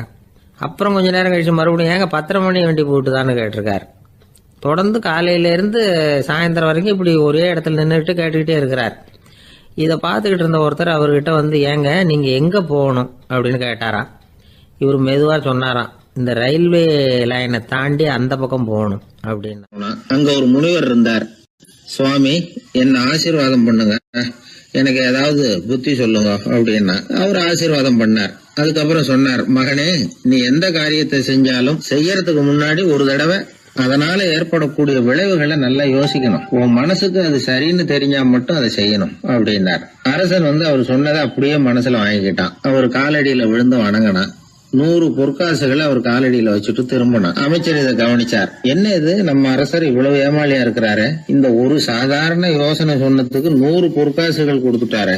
அமைச்சர் இப்படி நினைக்கிறது அவர் முகத்தை பார்த்ததுமே அரசனுக்கு புரிஞ்சுட்டுது. இருந்தாலும் அதை பத்தி ஒன்னும் கேட்டுக்கல. 2 பேரும் திரும்பி அரண்மனைக்கு வந்து சேர்ந்தாங்க. அதுக்கப்புறம் அந்த அரசன் என்ன பண்ணான் தெரியுமா? ஆட்டுல முனிவர் சொன்ன அந்த புத்திமதியை ஒரு கல்லுல கல்வெட்டா செதுக்கணும். தன்னுடைய அறையில எல்லாரும் கண்ணிலையும் படும்படியாக அப்படி ஒரு இடத்துல பதிச்சு எல்லாரும் பாக்குறது மாதிரி பண்ணிவிட்டான். இப்போ அந்த அமைச்சருக்கு ஆச்சரியம், என்ன இது, நம்ம மன்னருடைய அறியாமையை புரிஞ்சுக்கவே முடியலையே, இத போய் கல்லுல செதுக்கி வைக்கணுமா, பேர்பட்ட அறிவுரையாது அப்படின்னு நினைச்சார். கொஞ்ச நாள் ஆச்சு. ஒரு நாள் அந்த மன்னருக்கு கடுமையான வயிற்று வலி. உடனே அரண்மனை வைத்தியரை கூப்பிட்டார். அவர் வந்து சேர்ந்தார். மன்னரை சோதிச்சு பார்த்தார். கொஞ்ச நேரம் இப்படியே படுத்துருங்க, நான் எங்க வீட்டுக்கு போய் இதுக்கு பொருத்தமா ஒரு மருந்து தயார் பண்ணிட்டு வரேன் அப்படின்னு சொல்லிட்டு ஓடினார். மருந்தோட திரும்பி அவர் வந்த சமயத்துல மன்னர் ஒரு கட்டில்ல கண்மூடி படுத்திருக்கிறார். பக்கத்துல யாரும் இல்ல. வைத்தியர் வந்தார். ஒரு சின்ன கோப்பையில கொஞ்சம் மருந்தை ஊத்தினார். அப்படியே அங்க சுத்தி முத்தி பார்த்தார். ஏதோ ஒரு பொடியை வந்து அதுல கலந்தார். கலந்து எடுத்துக்கிட்டு மன்னரை நெருங்கினார். கொஞ்சம் யோசனை பண்ணார். அப்புறம் திரும்பி போனாரு. கையில இருந்த மருந்தை அப்படியே கீழே கொட்டிட்டு வந்தார். அந்த கோப்பையை நல்லா கழுவி சுத்தம் பண்ணிவிட்டு மறுபடியும் கொஞ்சம் மருந்தை ஊத்திட்டு வந்தார். அதுக்கப்புறம் மன்னா அப்படின்னு சொல்லி மெதுவா கூப்பிட்டாரு. இவர் எழுந்திருச்சார். அப்புறம் இவரு சொன்னார், மன்னர், வைத்தியரே, நான் வந்து கண்ணை மூடிக்கிட்டு இருந்தாலும் அப்பப்ப கவனிச்சுக்கிட்டு தான் இருந்தேன். முதல்ல எதையோ கலந்தீங்க, அப்புறம் அதை கொட்டிக்கிட்டு வேற என்ன விஷயம், உண்மையை சொல்லுங்க அப்படின்னு மிரட்டினார். வைத்தியர் மிரண்டு போட்டார். அப்படின்னு மன்னருடைய காலில் விழுந்தாரு. அதுக்கப்புறம் உண்மையை சொன்னார். மகாராஜா, உங்களுடைய படை தளபதி உங்களை கொல்றதுக்காக சதி பண்ணார். விஷம் கலந்து கொடுக்கும்படியாக சொன்னார். வெகுமதி நிறைய தர்றேன்னார். நானும் சரின்னு சொல்லிவிட்டு இங்க வந்தேன். அவர் கொடுத்த விஷப்புடிய மருந்துல கலந்தேன். எடுத்துக்கிட்டு உங்ககிட்ட வந்தப்போ எதிரில நீங்க வச்சிருக்கிற அந்த கல்வெட்டு வாசகம் கண்ணுல போட்டது. எந்த காரியத்தை செஞ்சாலும் அதோட விளைவுகளை பத்தி யோசிக்க சொல்லிச்சு அந்த வாசகம். யோசனை பண்ணுனேன், என் உயிருக்கே ஆபத்துங்கிறத புரிஞ்சுக்கிட்டேன். உடனே திரும்பி போய் அதை கொட்டி கழுவி விட்டு வேற நல்ல மருந்தா ஊத்திக்கிட்டு வர்றேன் அப்படின்னார். இப்ப அந்த மன்னர் அமைச்சரை கூப்பிட்டார். பாத்தீங்களா, இந்த புத்திமதிய அன்னைக்கு நீங்க அலட்சியமா நினைச்சீங்க, இன்னைக்கு அதுதான் என் உயிரை காப்பாத்தி இருக்குது அப்படின்னார். அமைச்சர் தலையை குனிஞ்சுக்கிட்டாராம். அதனால பெரியவர்கள் நமக்கு சொல்ற புத்திமதி சாதாரணமா தான் தெரியும். அதுக்காக நாம வந்து அதை அலட்சியம் பண்ணிடக்கூடாது. இந்த காலத்துல ஒருத்தன் ஒரு சாமியார் கிட்ட போனா ஒரு 1000 ரூபாய அவர் காலடியில வச்சுட்டு திரும்பி வந்தான். எதுக்கு அதுன்னு கேட்டேன். இன்னைக்கு நான் இந்த அளவுக்கு நல்லபடியா இருக்கிறதுக்கு அவர் தான் காரணம். ஏற்கனவே ஒரு தடவை இவர்கிட்ட வந்து புத்தி சொல்லுங்கன்னு கேட்டேன், மாட்டேன்னு விட்டார். அன்னைக்கு அவர் ஏதாவது எனக்கு புத்தி சொல்லி நான் அது பிரகாரம் நடந்திருந்தேன்னா இன்னைக்கு நான் வீணா போயிருப்பேன். அதுக்காக ஒரு நன்றியை தெரிவிக்கிறதுக்காக தான் இன்னைக்கு வந்தேன், இந்த காணிக்கையை செலுத்துறேன் அப்படின்னு சொல்லிவிட்டு அவன் பாட்டு தெருவில் இறங்கி நடந்து. ஒருத்தர் ரொம்பவும் மகிழ்ச்சியா வந்துகிட்டு இருந்தார். என்ன விஷயம்னு விசாரிச்சேன். நான் தோத்து போயிட்டேன், அதுதான் மனசுக்கு மகிழ்ச்சியா இருக்கு அப்படின்னார். எனக்கு இது ரொம்ப ஆச்சரியமா போச்சு. இந்த உலகத்துல தோத்து போறவங்க யாரும் மகிழ்ச்சியா இருக்கிறது இல்ல. அப்படி இருக்கிறப்ப இவர் இப்படி சொல்றாரு. எங்க தோத்து போனீங்கன்னு கேட்டேன். அதுக்கப்புறம் தான் அவர் விவரமா சொன்னார். என்னோட 5 வயசு குழந்தையோட நான் விளையாடிக்கிட்டு இருந்தேன். அந்த விளையாட்டுல என் குழந்தை ஜெயிச்சுட்டுது, நான் தோத்து போயிட்டேன் அப்படின்னார் ரொம்ப உற்சாகமா. நான் யோசிச்சு பார்த்தேன். அதாவது நாம சின்ன குழந்தையா இருக்கிறப்போ எந்த விளையாட்டில் கலந்துக்கிட்டாலும் அதில் நாம தான் ஜெயிக்கணும்னு ஒரு வெறி நமக்குள்ள இருக்கும். நம்மளை எதிர்த்து விளையாடுறவர் நல்லவரா கெட்டவரா, பெரியவரா சின்னவரா அப்படிங்கிறதெல்லாம் முக்கியம் கிடையாது. அவர் தோத்து போகணும், நாம ஜெயிக்கணும், அதுதான் முக்கியம். எதிரியை சந்தோஷப்படுத்த விளையாடுகிற கலை அப்ப நமக்கு தெரியறதில்ல. வாழ்க்கையில் ஒரு பக்குவம் வந்ததுக்கு அப்புறம் வெற்றி பெறணுங்கிற மன அழுத்தம் போயிடுது.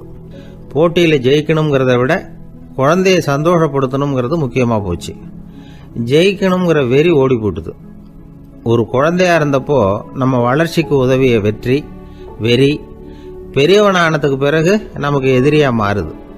அதை சரியான சமயத்தில் நாம் புரிஞ்சுக்கிட்டோம்னா போதும், நாம் பொழைச்சிக்கலாம். ஒவ்வொரு மனுஷனுமே வாழ்க்கையோட அடுத்த கட்ட வளர்ச்சியில் அடி எடுத்து வைக்கிற நேரத்தில் தன்கிட்ட இருந்து ஏதோ ஒரு குணத்தை அல்லது தன் குணம் இருந்த ஏதோ ஒரு உறவை நாம் இழக்கத்தான் வேண்டியிருக்குது. ஒரு கட்டம் வரைக்கும் உதவியா இருந்த குணம் அடுத்த கட்டத்துக்கு தடையா கூட மாறிடலாம். இந்த பரிமாண மாற்றத்துக்கு உள்ளாகிற ஒவ்வொருத்தரும் பிரத்யட்சமா இதை உணர்றாங்க. ஆனா பல பேர் எப்படின்னா பழசை திறந்துட்டு புதிய கொள்கைகளை உருவாக்கிக்கிறதுக்கு இஷ்டம் இல்லாம இருந்துடுறாங்க, அல்லது அப்படி செய்ய முடியாம தவிக்கிறாங்க.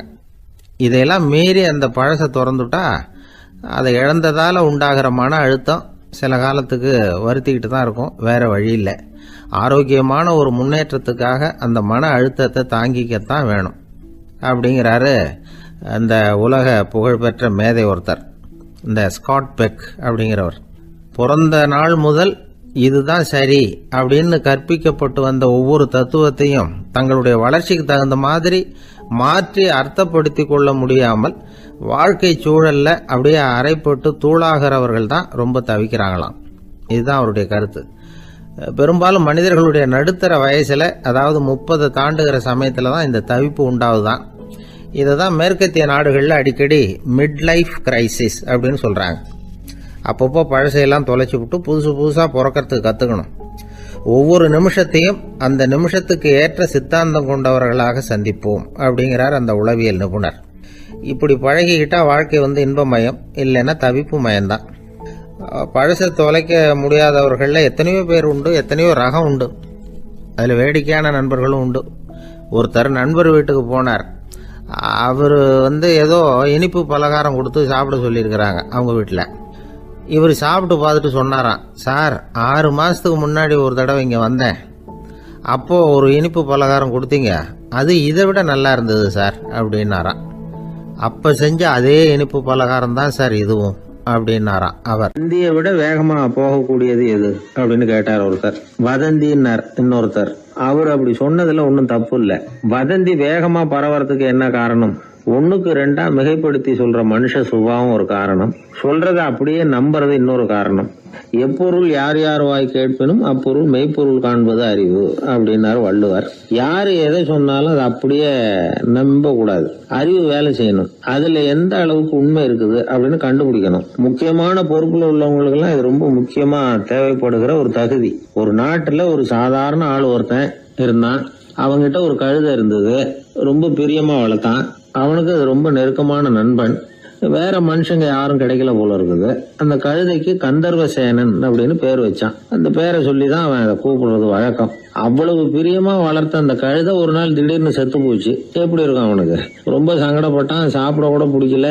அவனுக்கு முகத்தை முன்னு வச்சுக்கிட்டு அவன் பாட்டு உட்காந்துருக்கிறான். இந்த நேரம் பார்த்து அவனுக்கு வேண்டியப்பட்ட ஒருத்தன் அந்த பக்கமா வந்தான். அவனை பார்த்தான். ஏன்டா அப்படி உட்காந்துருக்கிற அப்படின்னு கேட்டான். கந்தர்வசேனன் செத்து விட்டதா சொல்லி குலுங்கி அழ ஆரம்பிச்சுட்டான் இவன். கந்தர்வசேனன் யாருன்னு கேட்டான் இவன். அப்படி கேட்ட உடனே அவன் இன்னமும் சத்தம் போட்டு ஒவ்வொன்னு கத்த ஆரம்பிச்சுட்டான். துக்கம் அதிகமாயிட்டுது. அவன் அழற வேகத்தை பார்த்ததும் சரி, கந்தர்வசேனன்ங்கிறது முக்கியமான ஒரு பெரிய மனுஷன் போல இருக்கு அப்படின்னு இவன் முடிவு பண்ணிட்டான். நம்ம ஃப்ரெண்டோட துக்கத்தை நாமளும் பகிர்ந்துக்கணும்னு நினைச்சான். உடனே தலையை மொட்டை அடிச்சுக்கிட்டான். மீசை எடுத்துட்டான். கருப்பு உடை போட்டுக்கிட்டான். கந்தர்வசேனன் இறந்த செய்தி இப்படியே காத்து வாக்குல பரவ ஆரம்பிச்சது ஊர் பூரா. ஊர்ல உள்ளவங்க எல்லாம் இந்த செய்தியை கேட்டதும் அவங்களும் தலையை மொட்டை அடிச்சுக்கிட்டு கருப்பு துணி போட்டுக்க ஆரம்பிச்சுட்டாங்க. ஒரே நாள்ல நகரம் பூராவும் துக்கத்துல ஆழ்ந்து போச்சு. எங்க பார்த்தாலும் மொட்டை தலை, கருப்பு துணி. அந்த நாட்டு அமைச்சர் இதை பார்த்தார்.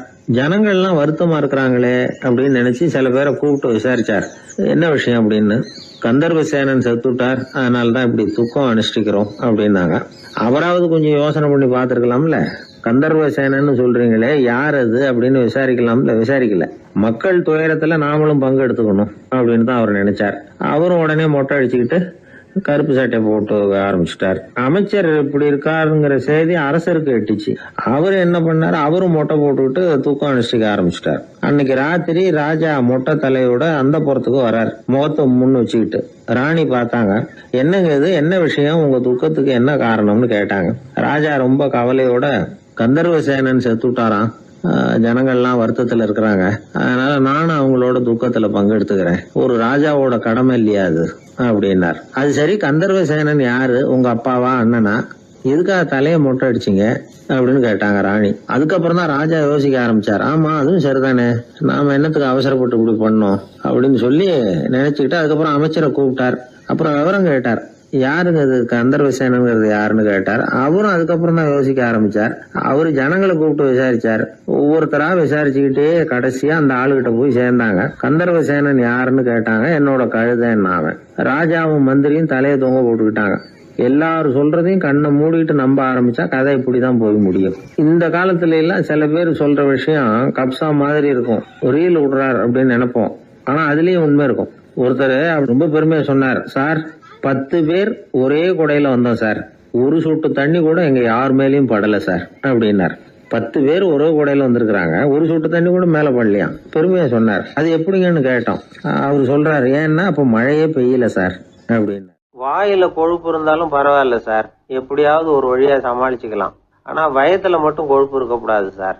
அப்படி இருந்தா அத அலட்சியமாவும் விட்டுறக்கூடாது சார் அப்படின்னு ஒருத்தர் சொல்லிட்டு வந்தார். அதுக்கப்புறம் தான் அவர்கிட்ட பேசி பல விவரங்களை தெரிஞ்சுக்க முடிஞ்சது. சில பேர் சொல்லுவாங்க, எனக்கு தொந்தி கிடையாது சார், வேணும்னா என் வயத்தை அழுத்தி பாருங்க, கல்லு மாதிரி இருக்கும்பாங்க. வயிறு கல்லு மாதிரி இருந்தா உள்ள கொழுப்பு இல்லைன்னு நினைச்சிடக்கூடாது.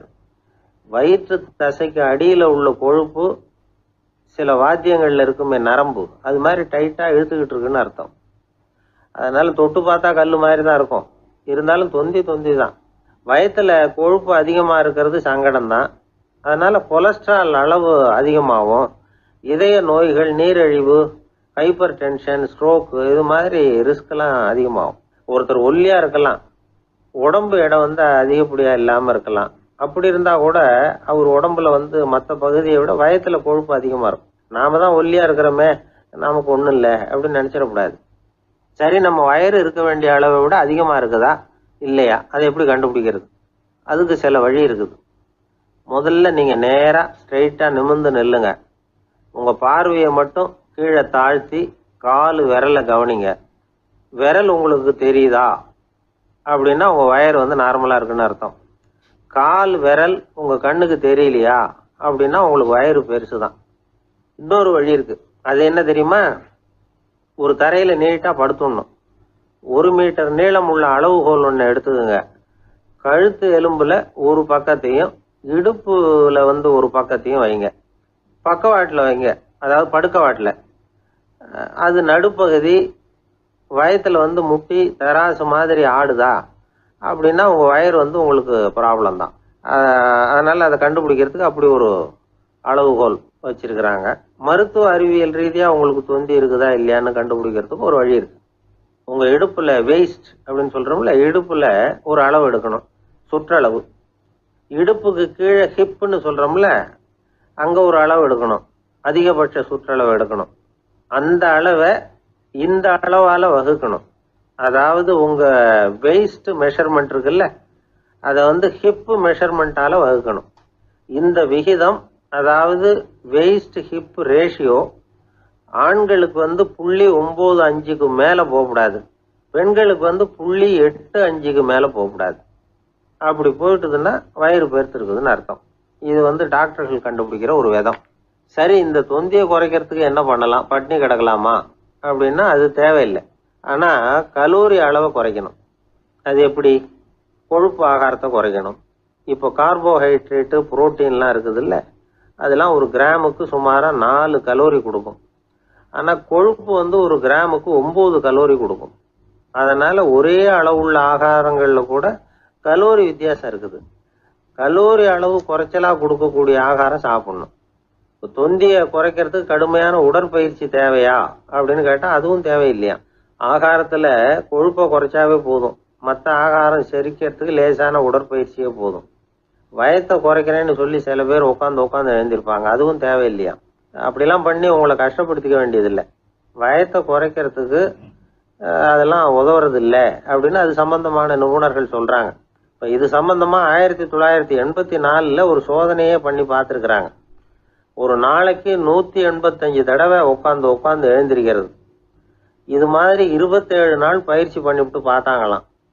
வயிற்று கொழுப்புல எந்த மாறுதலும் இல்லையா. அதனால உட்காந்து எழுந்திருக்கிற வேலையெல்லாம் தேவையில்லை. தொந்தியை குறைக்கிறதுக்கு முயற்சி பண்றவங்க தோற்றத்தை அழகாக்குறது ஒரு பக்கம் இருந்தா கூட ஆரோக்கியமான நீண்ட வாழ்வுக்கும் அவங்க அஸ்திவாரம் போடுறாங்கன்னு தான் அர்த்தம். ஒருத்தர் வந்தார், சார் எனக்கு தொந்தி இருக்கா இல்லையான்னு கண்டுபிடிக்கிறது கஷ்டமா இருக்குதுன்னார்.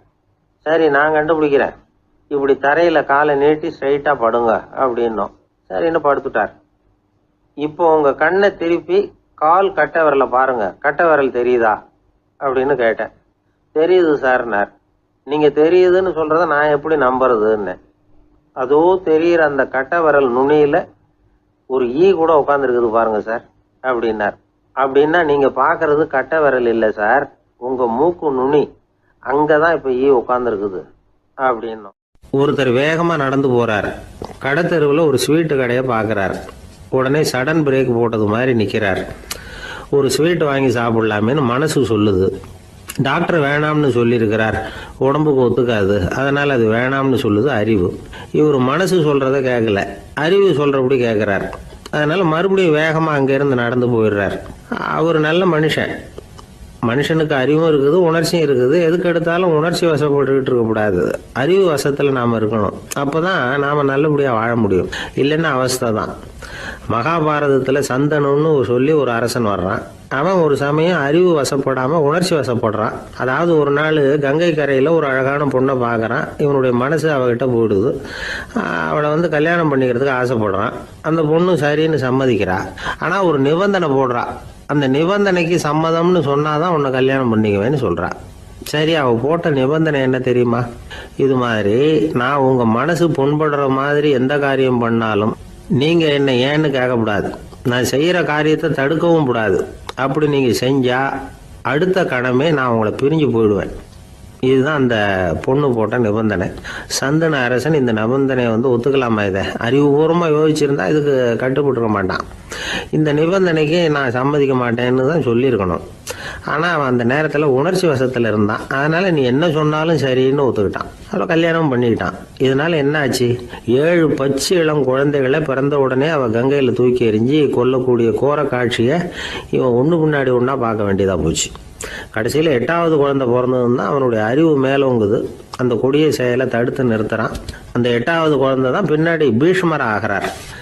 ஒரு பக்தி பிரசங்கத்தில் ஒரு பேச்சாளர் இந்த விஷயத்தை சொல்லிவிட்டு இன்னொரு விஷயமும் சொன்னார். அது என்னன்னா, சந்தனு மன்னன் அறிவுக்கும் உணர்ச்சிக்கும் நடுவில் அகப்பட்டு தவிச்சதுனால அவன் வம்சத்தில் வந்த கௌரவர்கள் உணர்ச்சி வசப்பட்டாங்க, பாண்டவர்கள் அறிவு வசப்பட்டாங்க அப்படின்னு சொன்னார்.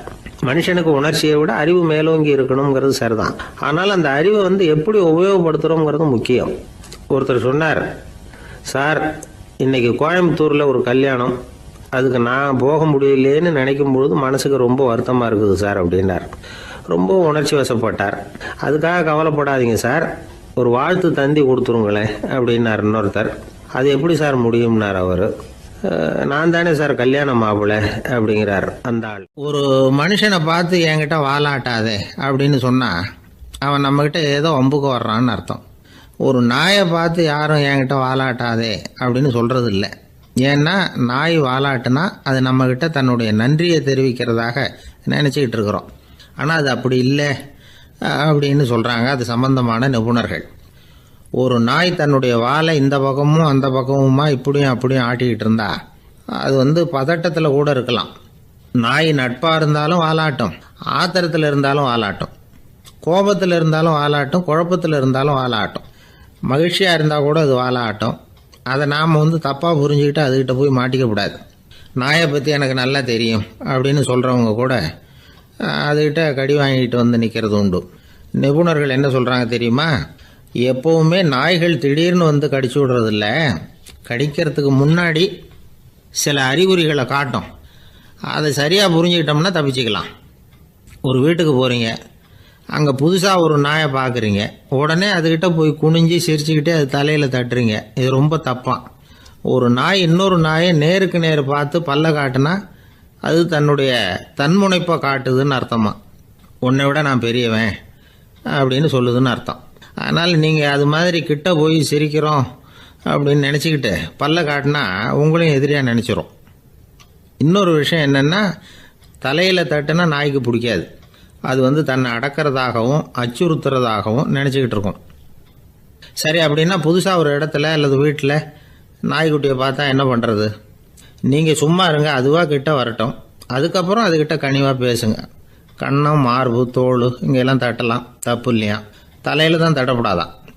ஒரு நாய் உங்களை நோக்கி ஓடி வருது, நீங்களும் ஓடுனா அது துரத்த ஆரம்பிச்சிடும். அசையாமல் சில மாதிரி நின்றுடுங்க, அது கிட்ட வராது. அதுக்கு ஆர்வம் இல்லாமல் போயிடும். ஒரு தெருவில் சின்ன பிள்ளைங்க நிறைய பேர் விளையாடிக்கிட்டு இருக்கிறாங்க. அப்போ சில நாய்கள் அங்கே ஓடி வருது. எல்லாரும் ஓடினாங்க. அப்படி ஓடுறப்போ ஒரு பையன் கால் தடிக்க கீழே விழுந்துட்டான்.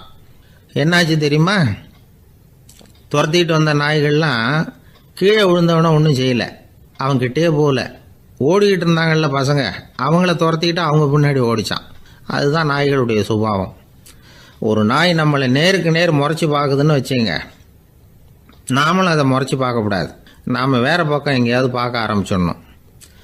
ஒரு நாய் கோபமாக இருந்ததுன்னா அதோட வால் உறுதியாக நேராக நிற்கும். ஒரு நாய் பணிந்து போனால் அல்லது பயந்து போனால் அது தன்னோட வாலை காலுக்கு நடுவில் வச்சுக்கும். ஒரு நாய் நம்மளை பார்த்து பயந்து நிற்குதுன்னு வச்சுங்க, அதனால் நமக்கு ஆபத்து இல்லைன்னு நினச்சிடக்கூடாது. உங்களை பார்த்துட்டு ஒரு நாய் ஒடுங்குச்சுன்னா நீங்கள் விலகி போயிடணும் அப்படின்னு அது நினைக்குது. நிறைய பேர் பயந்து போன நாயால் கடிபடுறாங்க. இவன் நம்மளை விட பெரிய ஆள், மாட்டிக்கிட்டோம், வேறு வழி இல்லை அப்படிங்கிற நினப்பில் தான் நாய் கடிக்க ஆரம்பிக்குதான். இதே மாதிரி சங்கிலியால் கட்டி போடப்பட்டிருக்கிற நாயும் ஆபத்தானது தான். தொடர்ந்து கட்டி போட்டிருந்தா காலப்போக்கில் அது ஒரு மாதிரி ஆகிடும். நாய் குழந்தைகளை கடிக்காது அப்படின்னு சில பேர் சொல்லுவாங்க. அதுவும் ஒரு தவறான நம்பிக்கை. அதனால் சின்ன குழந்தைகளை தனியாக நாயோட விளையாட விடக்கூடாது. ஆகக்கூடி நாயை பற்றி நிறைய விஷயம் புரிஞ்சுக்க வேண்டியிருக்குது. ஒருத்தர் தன்னுடைய நண்பர் வீட்டுக்கு போயிருந்தார். அவசியம் எங்கள் வீட்டில் சாப்பிட்டுட்டு தான் போகணும் அப்படின்னு ரொம்ப அன்பாக சொல்லிவிட்டார். அதை மீற முடியல இவரால். சரின்னு உட்காந்துட்டார். சாப்பாடு போட்டாங்க, சாப்பிட ஆரம்பித்தார். அவங்க வீட்டில் கட்டி போட்டிருந்த நாய்க்குட்டி இவர் சாப்பிட்றத முறைச்சி பார்த்துது. ஏன் இப்படி என்ன அது முறைச்சி பார்க்குது உங்கள் வீட்டு நாய்க்குட்டி அப்படின்னு அவர் கேட்டார். அப்போ அவங்க சொன்னாங்களாம், அதுக்கிட்ட ஒரு கெட்ட பழக்கங்க, தன்னோட தட்டில் யார் சாப்பிட்டாலும் அது அப்படி தான் முறைச்சி பார்க்கும் அப்படின்னாராம் அவர். ஆரம்ப காலத்தில் ஒரு குரு, அப்போ ஒரு சீடன் இருந்தான். அது வேடிக்கையான குரு, வேடிக்கையான சீடன். ஒரு ஆசிரமம். ஒரு நாள் ஒருத்தன் அவசரமாக அந்த குருவை தேடி வந்திருக்கிறான். என்ன விஷயம்னு விசாரித்தார் குரு. உங்கள் சீடர் என்னை அடிச்சுட்டார் அப்படின்னு புகார் பண்ணானா அந்த ஆள். குரு சீடனை கூப்பிட்டார். அடிச்சே அந்த ஆளை அப்படின்னு கேட்டாராம். ஆமான் இருக்கான் சீடன். ஏன் அடிச்சே அப்படின்னு கேட்டாராம். இந்த ஆள் உங்களை பற்றி மட்டமாக பேசிவிட்டான், என்னால் அதை தாங்கிக்க முடியல, அதனால தான் அடிச்சுட்டேன்ருக்கான். அப்படி என்ன பேசினா அப்படின்னு கேட்டாராம். உன்னுடைய குருநாதர் இப்போல்லாம் அர்த்தமில்லாமல் பேச ஆரம்பிச்சுட்டார் அப்படின்னு சொல்லிவிட்டான், அதனால தான் அடிச்சுட்டேன் அப்படின்னு நானா. அதுக்காக அடித்தே அப்படின்னாரான். நான் அதுக்காக அடிக்கலை குருவே, இப்பெல்லாம் நீங்கள் அர்த்தமில்லாமல் பேசுகிறதாக அவன் சொல்கிறான். அப்படின்னா இதுவரைக்கும் நீங்கள் அர்த்தத்தோடு பேசினதாகத்தானே அர்த்தம், அது தப்பு தானே, அதனால தான் அடித்தேன் அப்படின்னு நானா. ஒரு பெரியவர் உட்கார்ந்துருக்கிறார். அவரை சுற்றி அவருடைய தோழர்கள் உட்கார்ந்துருக்கிறாங்க. ஏதோ ஒரு முக்கியமான செய்தியை அவர் அவங்களுக்கு சொல்லிகிட்டு இருக்கிறார். அவங்களும் ஆர்வமாக கேட்டுக்கிட்டு இருக்கிறாங்க. இந்த சமயத்தில் யாரோ ஒரு ஆள் வேகமாக அங்கே வர்றார். வர்ற வேகத்திலேயே எனக்கு ஏதாவது உதவி செய்யுங்க அப்படின்னு கேட்டுக்கிட்டே வர்றார். கேட்கறது உதவி, ஆனால் குரல் மிரட்டுறது மாதிரி இருக்குது, அதட்டி கேட்கறது மாதிரி இருக்குது. இதை கேட்டது அந்த பெரியவர் ஆத்திரப்படலை, ஆனால் அவரை சுற்றி இருந்தவங்க ஆத்திரப்பட்டாங்க. இதை பெரியவர் கவனித்தார். கொஞ்சம் அமைதியாக இருங்கன்னார். வந்தவரை கூப்பிட்டார். அவருக்கு சில பொருள்களை கொடுத்தார். என்னங்க இப்போ உங்களுக்கு மகிழ்ச்சி தானே அப்படின்னார். அப்படின்னு அலட்சியமாக அவர் சொல்கிறார். நான் உங்களை நல்ல முறையில் நடத்தினேன்னா அப்படின்னு கேட்குறாரு அவர் மறுபடியும். அதெல்லாம் ஒன்றும் இல்லை அப்படின்னு சொல்லி அவர் சொல்லிகிட்டு இருக்கிறாரு. குரலில் கடுமை குறையில. சுற்றி இருந்தவங்களால இதை பொறுத்துக்க முடியல. கோபத்தோடு அவரை நோக்கி நெருங்க ஆரம்பித்தாங்க. பெரியவர் அவங்களையெல்லாம் தடுத்து நிறுத்தினார். வந்தவரை வாங்க என்னோட அப்படின்னு சொல்லி அழைச்சிட்டு போனார். வீட்டுக்கு போனார். அங்கே போனதும் இன்னும் சில பொருள்களை எடுத்து அவர்கிட்ட கொடுத்தார். இப்போ திருப்தி தானே, நான் உங்ககிட்ட நல்ல முறையில் நடந்துக்கிட்டேனா அப்படின்னார். அவர் முகம் இப்போ தான் கொஞ்சம் மலர்ந்தது. ரொம்ப நன்றி, இறைவன் உங்கள் குடும்பத்துக்கு எல்லா நன்மைகளையும் செய்வான் அப்படின்னு சொன்னார். இதே வார்த்தைகளை என்னுடைய தோழர்கள்கிட்டே சொல்லிட்டீங்கன்னா அவங்க கோபம் தணிஞ்சிரும், வர முடியுமான்னார். கண்டிப்பாக வர்றேன் அப்படின்னாரு. மறுநாள் காலையில் அந்த இடத்துக்கு வந்தார். அதே மாதிரி சொல்லிவிட்டு அவர் போயிட்டார். தோழர்கள்லாம் ரொம்ப வியப்போடு பெரியவரை பார்த்தாங்க. அந்த பெரியவர் தான் நபிகள் நாயகம். அவர் சொன்னார், ஒருத்தன் ரொம்ப ஆசையாக ஒரு ஒட்டகத்தை வளர்த்துக்கிட்டு வந்தான். ஒரு நாள் அந்த ஒட்டகம் கயத்தை அறுத்துக்கிட்டு ஓடி போயிட்டுது. அக்கம் பக்கத்தில் இருக்கிறவங்கெல்லாம் அந்த ஒட்டகத்தை பிடிக்கிறதுக்கு முயற்சி பண்ணாங்க. அதை துரத்திக்கிட்டு ஓடினாங்க. ஒட்டகம் தாறுமாறாக ஓட ஆரம்பிச்சுது. இந்த சமயத்தில் ஒட்டகத்தை வளர்த்தவன் அங்கே ஓடி வந்தான். நீங்கள் அதை ஒன்றும் செய்ய வேணாம், விட்டுருங்க, அதோட சுபாவம் எனக்கு நல்லா தெரியும், அதை சுலபமாக என்னோட வழிக்கு கொண்டுட்டு வந்துட முடியும், நான் பார்த்துக்கிறேன், விட்டுருங்கோ அப்படின்னா. எல்லாரும் விலகி போயிட்டாங்க. இவன் என்ன செஞ்சான் தெரியுமா? கொஞ்சம் புல்லை கையில் எடுத்துக்கிட்டு அந்த ஒட்டகத்தை நெருங்கினா அவ்வளவுதான்.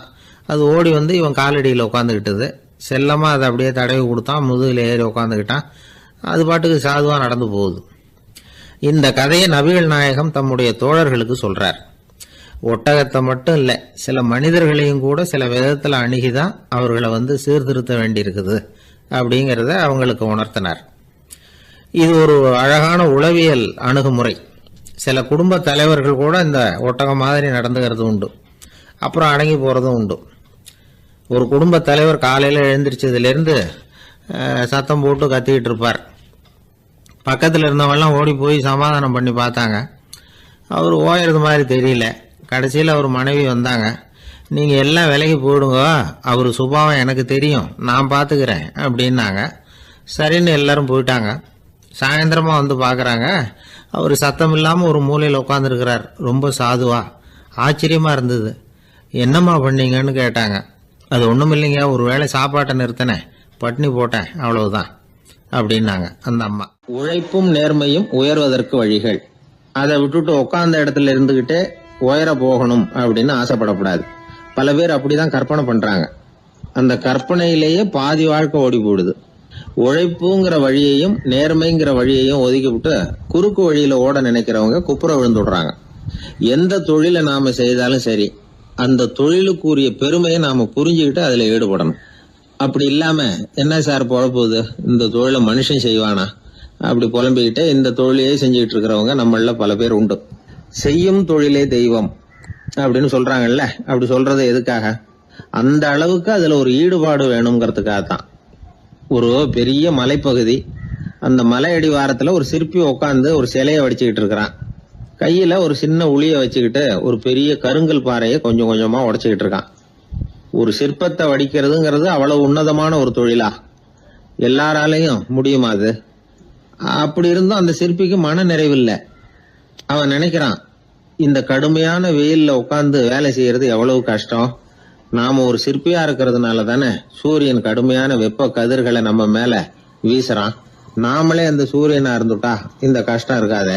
நம்மளை கஷ்டப்படுத்துறவன் நம்மளோட வலிமை உள்ளவன், அதனால நாம அவனா மாறி விடுறதுதான் நல்லது அப்படின்னு அந்த சிற்பி யோசனை பண்ணான்.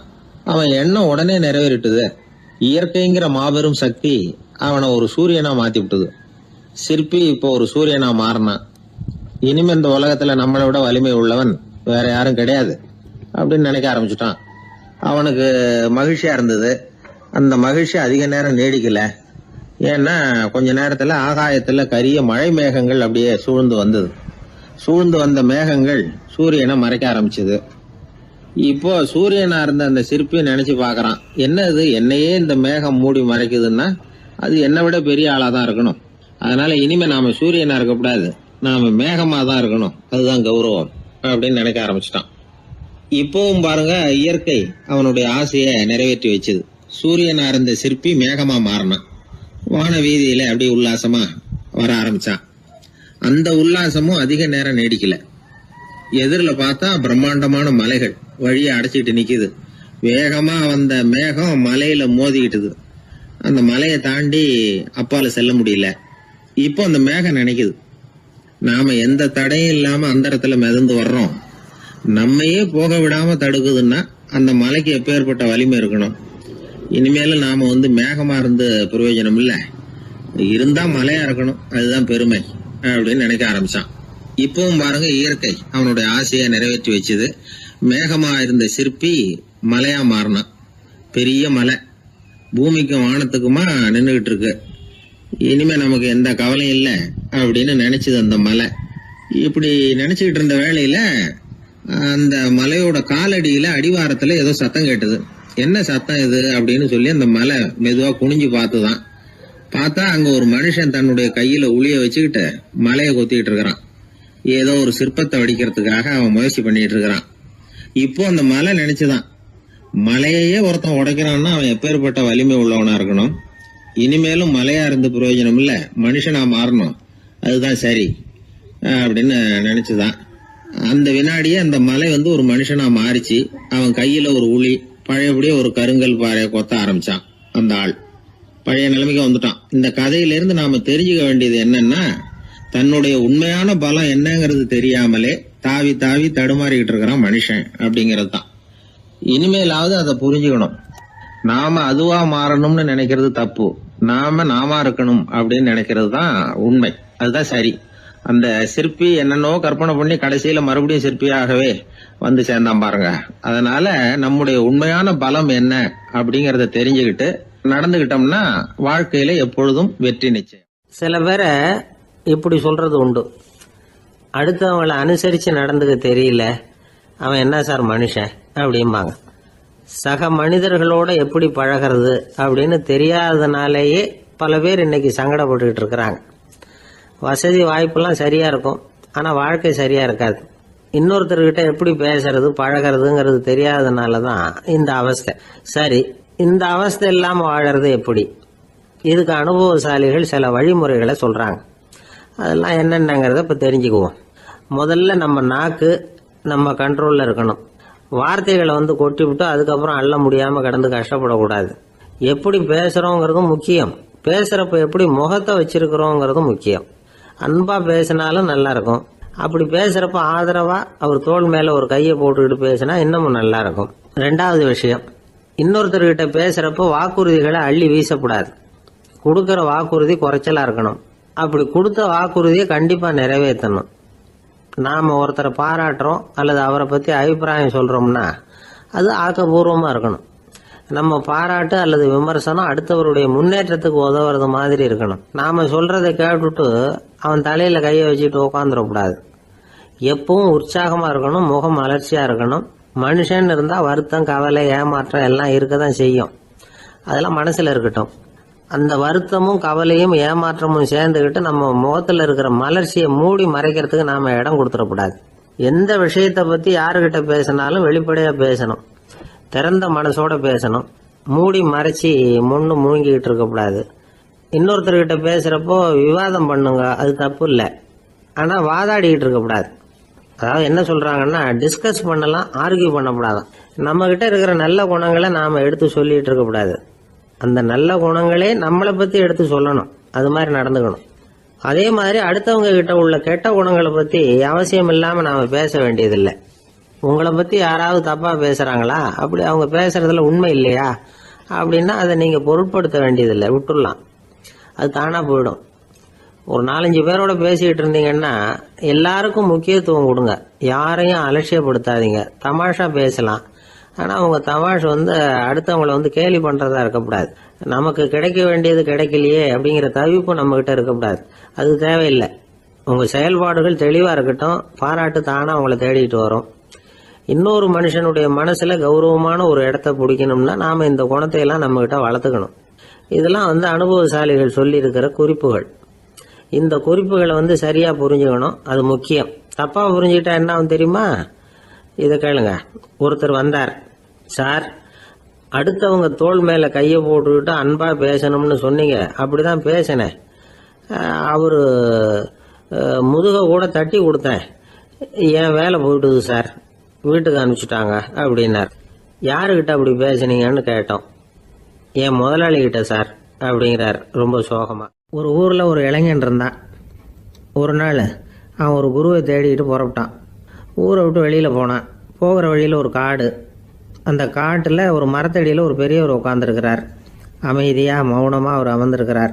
இந்த பெரியவரை விசாரிக்கலாம், குருவை தேடி கண்டுபிடிக்கிறதுக்கு இவர் ஏதாவது ஒரு வழி சொல்லி கொடுப்பார் அப்படின்னு நினச்சிக்கிட்டு அவரை நெருங்கினான். ஐயா, எனக்கு ஒரு குரு தேவை, எங்கே கிடைப்பார், அவரை எப்படி அடையாளம் கண்டுபிடிக்கிறது, அதை பற்றி ஏதாவது விவரம் சொன்னீங்கன்னா நான் கண்டுபிடிச்சிக்குவேன் அப்படின்ட்டுருக்கான். பெரியவர் நிமிர்ந்து பார்த்தார். தம்பி, அது ரொம்ப சுலபம். அவர் வயசானவராக இருப்பார், என்னை விட சுமார் 30 வயசு அதிகமாக இருக்கும்.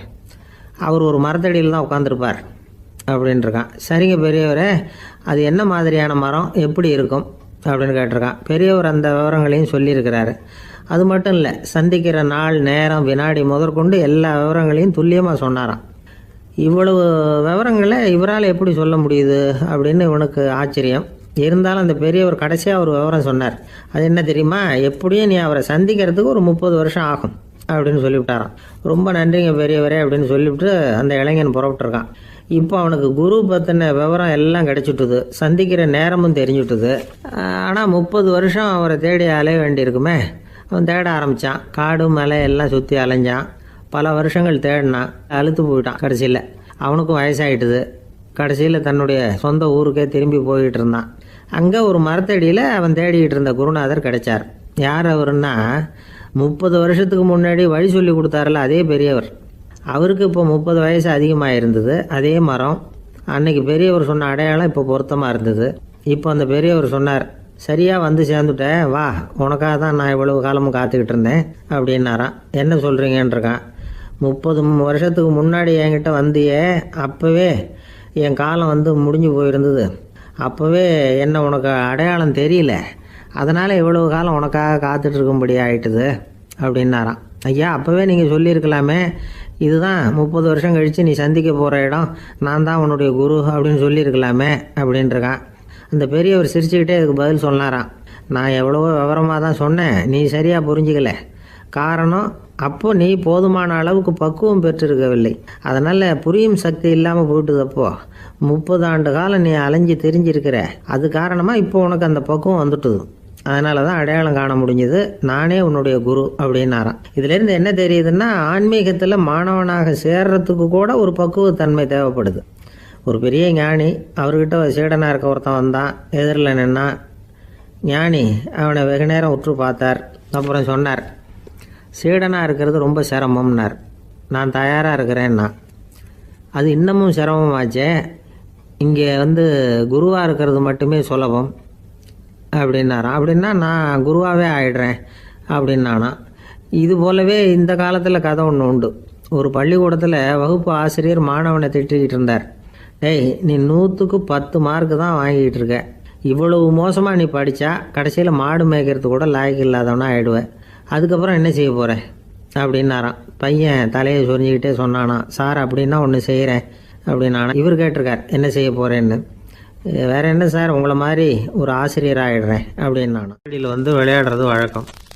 மரத்துக்கு அந்த பையன் பேரில் ஒரு பாசம் உண்டாக ஆரம்பிச்சுட்டுது. பையன் அந்த மரத்தில் உள்ள பூக்களை பறிக்கணும், பழங்களை பறிக்கணும்னு ஆசைப்பட்டான். அதுக்காகவே அந்த மரம் தன்னோட கிளைகளை வளைச்சி அவனுக்கு எட்டுற அளவுக்கு தலையை சாய்ச்சி கொடுக்குது. பையன் வந்து பூக்களை பறிக்கிறான், மரம் சந்தோஷப்படுது. மரம் வந்து அன்பின் அடையாளம், அதனால் அது கொடுக்கறதுல சந்தோஷப்படுது. மனிதன் வந்து ஆணவத்தின் அடையாளம், அதனால் இவன் பறிக்கிறதுல சந்தோஷப்படுறான். பையன் வளர்ந்தான். அந்த மரத்தின் மடியிலேயே படுத்து தூங்கினான். பூக்களை பறித்து மலர் கிரீடம் பண்ணி தலையில் சூடிக்கிட்டான். பழங்களை பறித்தான், சாப்பிட்டான். அதை பார்த்து அந்த மரம் சந்தோஷப்பட்டுது.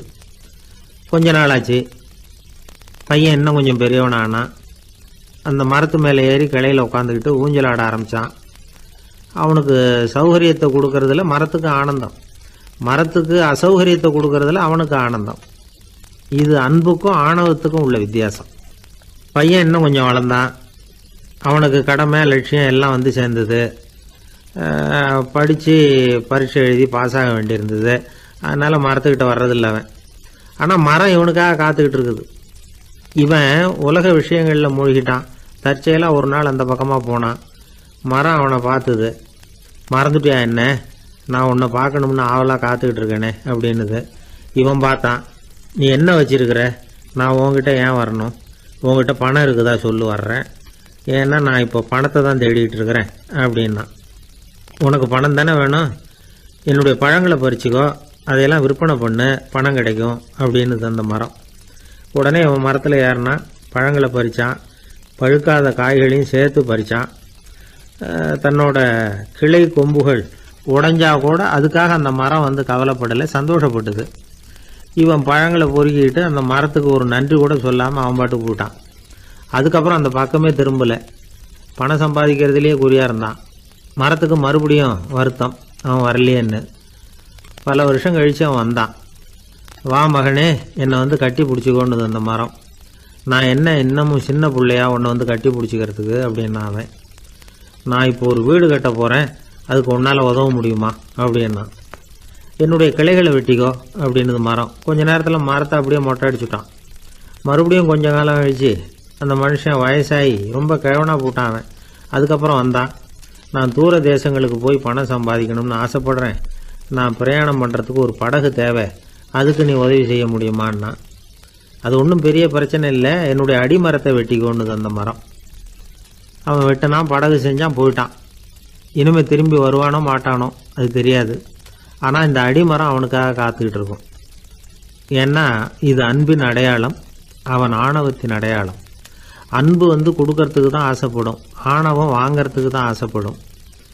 இப்படி ஒரு கதையை ஒரு பெரியவர் சொல்லியிருக்கிறார். அதை நாம் சிந்திச்சு பார்க்கணும். 1944 வருஷத்துல ஒரு நாள் மொரார்ஜி தேசாய் எரவாடா சிறையில் இருந்தார். காவல்துறை உயர் அதிகாரி ஒருத்தர் வர்றார். மொரார்ஜி தேசாய சிறை அதிகாரி அலுவலகத்துக்கு அழைச்சிட்டு போறார். சிறை அதிகாரி ஒரு தகவலை சொல்றார். உங்க நண்பர் மங்கள்தாஸ் பக்வாசா அப்படிங்கிறவர் நாசிக் சிறையில அடைக்கப்பட்டிருந்தார். அவருக்கு உடல் நலம் ரொம்ப பாதிக்கப்பட்டதுனால அவரை சிறையிலிருந்து பம்பாயில உள்ள ஹரிகிருஷ்ணன் தாஸ் மருத்துவமனைக்கு கொண்டுகிட்டு போயிருக்கிறாங்க. அவரு உங்களை பார்க்கணும்னு ரொம்ப ஆவலோட இருக்கிறார். அதனால நீங்க பரோல்ல போய் பாத்துட்டு வாங்களே அப்படின்னார். நிபந்தனையோட போய் பாத்துட்டு வரலாம்னார். தியாக செம்மல்கள் பரோல்ல செல்றது இல்ல அப்படிங்கிற உறுதியோட தான் சிறைச்சாலைக்கே வருவாங்க. இப்படி இருக்கிறப்போ மொரார்ஜி மட்டும் பரோல்ல போயிட்டு வர்றதுக்கு எப்படி சம்மதிப்பார்? உயிர் நண்பரின் உயிர் ஆடுது அப்படிங்கறத கேட்டதும் உடனே போய் பார்க்கணும்னு ஆவல் தான். இருந்தாலும் வரன்முறையை மீறி போய் பாக்குறதுன்னா அது தேச பக்தியையே அவமானப்படுத்துறது மாதிரி ஆகும் அப்படிங்கறத அவர் உணர்ந்தார். அதனால நான் பரோல்ல போகிறதுக்கு நான் தயாரா இல்லை அப்படின்னு சொல்லிவிட்டாராம். நண்பருடைய கடைசி ஆசைய நிறைவேற்றுறது உங்க கடமை இல்லையா அப்படின்னு கேட்டிருக்காரு சிறை அதிகாரி. கடமை தான், அதே சமயம் என்னுடைய கடமையை காப்பாத்துறதும் முக்கியமாச்சே அப்படின்னாரா இவர். அதுக்கப்புறம் அந்த அதிகாரி நிபந்தனை இல்லாமலே மொரார்ஜியை வெளியில அனுப்புறதுக்கு சம்மதிச்சாராம். அப்படி இருந்தும் மத்த நண்பர்களை கலந்துகிட்டு தான் மொரார்ஜி வெளியில புறப்பட்டாராம். பம்பாய்க்கு போனார். படுக்கையில நண்பரை சந்திச்சார். அவர் ரொம்ப மோசமான நிலைமையில இருந்தார். உடல்நிலை கவலைக்கிடம்னு தான் டாக்டர்களும் சொன்னாங்க. மங்கள்தாஸ், இனி எனக்கு வாழ்க்கையில என்ன இருக்கு, நான் இறந்து விடுறதே மேலுன்னாராம். மொரார்ஜிக்கு ரொம்ப வருத்தமா போச்சு. மங்கள்தாஸ் இல்லத்துல இருந்த சமயத்துலதான் மொரார்ஜிய கைது பண்ணாங்களாம். அந்த அதிர்ச்சி தான் மங்கள்தாஸ ரொம்ப பாதிச்சிருக்கு அப்படிங்கறத அவர் புரிஞ்சுக்கிட்டார். இத பாருங்க, விடுதலை போராட்டத்துல ஈடுபடுறவங்களை கைது பண்றதும் சிறையில அடைக்கிறதும் சகஜம் தானே. அன்னைக்கு உங்க வீட்டுல இருந்தப்போ நான் கைது செய்யப்படலைன்னாலும் இன்னொரு இடத்துல நான் கைது செய்யப்பட்டுதான் இருப்பேன். அதனால அதை பத்தி நீங்க ஏன் வேதனைப்படணும்? நீங்க தைரியமா உறுதியா இருக்கணும். அது மட்டும் இல்ல, அது வரைக்கும் மருந்தே சாப்பிடாம இருந்த மங்கள்தாஸ மருந்து சாப்பிட வச்சாராம். 2 நாள் அவர் பக்கத்திலே இருந்தார். அதுக்கப்புறம் பெரிய டாக்டரை பார்த்து மங்கள்தாஸ் உடல் நல சம்பந்தமா விசாரிச்சார். இப்ப பரவாயில்ல, தேறி இருக்கிறார். எப்படி இருந்தாலும் இன்னும் ஒரு 6 மாசம் தான் அவர் உயிரோட இருப்பார் அப்படின்னு சொல்லிவிட்டாரு டாக்டர். ஆனா அதுக்கப்புறம் நடந்தது என்ன தெரியுமா? மங்கள்தாஸ் அதுக்கப்புறம் 25 வருஷம் சௌக்கியமா இருந்தாராம். இவர் 6 மாசம் தான் இருப்பாருன்னு சொன்ன அந்த டாக்டர் 6 மாசத்துல ஒரு எதிர்பாராத விபத்துல சிக்கி இறந்து போனாராம். 6 மாசம்னு டாக்டர் போட்ட கணக்கு சரிதான், ஆனா இடம் தான் மாறி போச்சு. 1816 வருஷம் செப்டம்பர் மாதம் 11ஆம் தேதி பிரான்ஸ் தேசத்தில் உள்ள ஒரு மருத்துவமனை. அங்கே ஒரு இளம் டாக்டர் கொஞ்ச நாளைக்கு முன்னாடி தான் அந்த ஆஸ்பத்திரியில் புதுசாக வேலைக்கு சேர்ந்துருக்கிறார். அவர் பேர் ரெனே லெனக். அவர் அன்னைக்கு காலையில் அந்த மருத்துவமனையில் அப்படியே ரவுண்ட்ஸ் வந்துகிட்டு இருக்கிறார். வார்டில் ஒரு படுக்கையில் ஒரு இளம் பெண் படுத்திருக்கிறார். அந்த பொண்ணுக்கு இருதய நோயாக இருக்கலாம்ங்கிறது மற்ற டாக்டர்கள் சந்தேகம். அந்த காலத்துல எல்லாம் ஒருத்தருடைய இருதய துடிப்பை தெரிஞ்சுக்கணும்னா நோயாளியின் மார்புல டாக்டர் காதை வச்சு பார்த்து தான் தெரிஞ்சுக்கிறது வழக்கம். ஆனா இந்த பெண்ணும் இளம் பெண், அந்த டாக்டரும் புதுசா சேர்ந்திருக்கிறவர். அதனால பரிசோதனை பண்ண தயங்கினார். கொஞ்ச நேரம் யோசனை பண்ணார். திடீர்னு ஒரு ஞாபகம் வந்தது அவருக்கு. அதாவது அன்னைக்கு விடியற் காலையில தோட்டத்துல அப்படி வாக்கிங் போயிட்டு இருந்தப்போ சின்ன பசங்கள்லாம் ஒரு மரக்கட்டையை வச்சு விளையாடிட்டு இருந்தாங்களாம். அதை இவர் பார்த்துருக்கிறார். அது என்ன விளையாட்டுனா, ஒரு நீளமான மரப்பலகை, அதில் ஒரு முனையில் ஒரு பையன் தன்னுடைய காதை வச்சுக்கிட்டு இருக்கிறான். மறுமுனையில் இன்னொரு பையன் அந்த மரப்பலகையை ஒரு ஆணியால் கீறிக்கிட்டு இருக்கிறான். ஒரு முனையில் ஆணியால் கீறும் பொழுது மறுமுனையில் காதை வச்சிருக்கிற பையனுக்கு அந்த சத்தம் துல்லியமாக கேட்குது. அந்த டாக்டருக்கு காலையில் பார்த்த இந்த விளையாட்டு ஞாபகத்துக்கு வந்துட்டுது. உடனே என்ன பண்ணார் தெரியுமா? ஒரு நீளமான காகிதத்தை எடுத்தார். அதை அப்படியே உருளை மாதிரி உருட்டினார். ஒரு முனையை அந்த நோயாளியின் மார்புல இடது பக்கம் வச்சார். இன்னொரு முனையில தன்னுடைய காதை வச்சார். என்ன ஆச்சரியம்! நோயாளியின் மார்புல நேரடியா காதை வச்சு கேட்கறத விட துல்லியமா கேட்டது இதய துடிப்பு. இதய துடிப்பு மட்டும் இல்ல, மூச்சு இழுத்து விடுறது, திரவ பொருள்களின் அசைவு, எல்லா சத்தமும் தெளிவா கேட்குது. கிரேக்க மொழியில ஸ்டெத்தாஸ் அப்படின்னா மார்பு, ஸ்கோப்பின் அப்படின்னா பார்ப்பதுன்னு அர்த்தம். அதனால டாக்டர் ரெனே லெனக் தான் கண்டுபிடிச்ச கருவிக்கு ஸ்டெதஸ்கோப் அப்படின்னு பேர் வச்சார். அவரே முதல் மாடலையும் செஞ்சார். அளவு ரொம்ப பெருசாக இருந்தது, சுலபமாக எடுத்துகிட்டு போகிறது கஷ்டம், அது அவ்வளோ கஷ்டமாக இருந்தது அது. அதனால் அவரே அதை அப்புறம் 2 பிரிவாக தயார் பண்ணார். இது 2 துண்டையும் டாக்டர் தன்னோட கோட்டு பாக்கெட்டில் வச்சுக்கலாம், தேவைப்படுறப்ப எடுத்து ஒன்றா சேர்த்துக்கலாம். இப்படி தான் அவர் ஆரம்பத்தில் பண்ணார். தன்னுடைய இந்த கண்டுபிடிப்பை பற்றி அவர் ஒரு புத்தகம் எழுதினார். நிறைய விற்றுது, புகழும் பணமும் சேர்ந்தது. பணமும் புகழும் சேர்ந்தது மாதிரியே அவருக்கு ஒரு நோயும் சேர்ந்தது. அது என்ன நோயின்னு கண்டுபிடிக்கிறதுக்கும் அவர் கண்டுபிடிச்ச கருவி தான் உபயோகப்பட்டு தான். அவரே அதை கண்டுபிடிச்சார். அவருக்கு வந்திருந்தது காச நோய். 1826ஆம் வருஷம் ஆகஸ்ட் மாதம் 13ஆம் தேதி உலகத்தின் முதல் ஸ்டெதஸ்கோப்பை கண்டுபிடிச்ச டாக்டர் ரெனே லெனக் காலமானார். அவர் சாகிறதுக்கு முன்னாடி மரத்தால் செஞ்சு வச்சிருந்த ஸ்டெதஸ்கோப்பை தனக்கு வேண்டியப்பட்ட ஒரு டாக்டர்கிட்ட கொடுத்து, என்னுடைய சொத்துக்கள்லேயே ரொம்ப வசந்தது அப்படின்னு சொன்னாராம். அதுக்கப்புறம் 3 வெள்ளைக்காரங்க சேர்ந்து இந்த கருவியில் சில மாற்றங்களை பண்ணாங்க. ஆனால் 1829 லண்டனில் டாக்டர் நிக்கோலஸுங்கிறவர் ஒரு காதால் இதய துடிப்பை கேட்கறத விட டாக்டர் 2 காதாலையும் கேட்கறது தான் சரியாக இருக்கும் அப்படின்னு ஒரு கருத்தை வெளியிட்டார். அதுக்கப்புறம் ரொம்ப காலம் கழித்து 1852 ஜார்ஜ் காமான் அப்படிங்கிறவர் ரப்பர் டியூப்களை உபயோகப்படுத்தி 2 காதாலையும் கேட்குற மாதிரி ஒரு புதிய வடிவத்தை அதுக்கு கொடுத்தார். அதுக்கு பிறகு அது படிப்படியாக எவ்வளவோ மாற்றங்கள் இருந்தாலும் ஆரம்பத்தில் டாக்டர் ரெனே லெனக் உருவாக்கின அடிப்படை மாடலை யாரும் மாற்றி அமைக்கலைங்கிறது தான் முக்கியமான விஷயம். நமக்கு தெரிஞ்ச ஒரு ஆஸ்பத்திரி, அதில் ஒரு நோயாளி, காலை நேரத்தில் நர்ஸு அந்த பக்கமாக போயிட்டு இருந்தாங்க. அதை பார்த்துட்டு ஒரு நர்ஸுன்னு கத்துறார். நர்ஸு அவசரமாக ஓடி என்ன விஷயம்னு கேட்டாங்க. சிஸ்டர், இங்கே பாருங்கள், உங்கள் டாக்டரை என் நெஞ்சில் ஒரு காதை வச்சு கேட்டுக்கிட்டு இருக்கிறார் அப்படின்னார் நோயாளி. சிஸ்டர் பதட்டப்படாமல், அதனால் என்ன, இந்த டாக்டர் பழமையான விஷயங்களில் ரொம்ப நம்பிக்கை உள்ளவர், அதனால் ஸ்டெதாஸ்கோப்பை உபயோகப்படுத்தாமல் காதை வச்சு கேட்குறார், அது ஒன்றும் தப்பு இல்லை அப்படின்னா.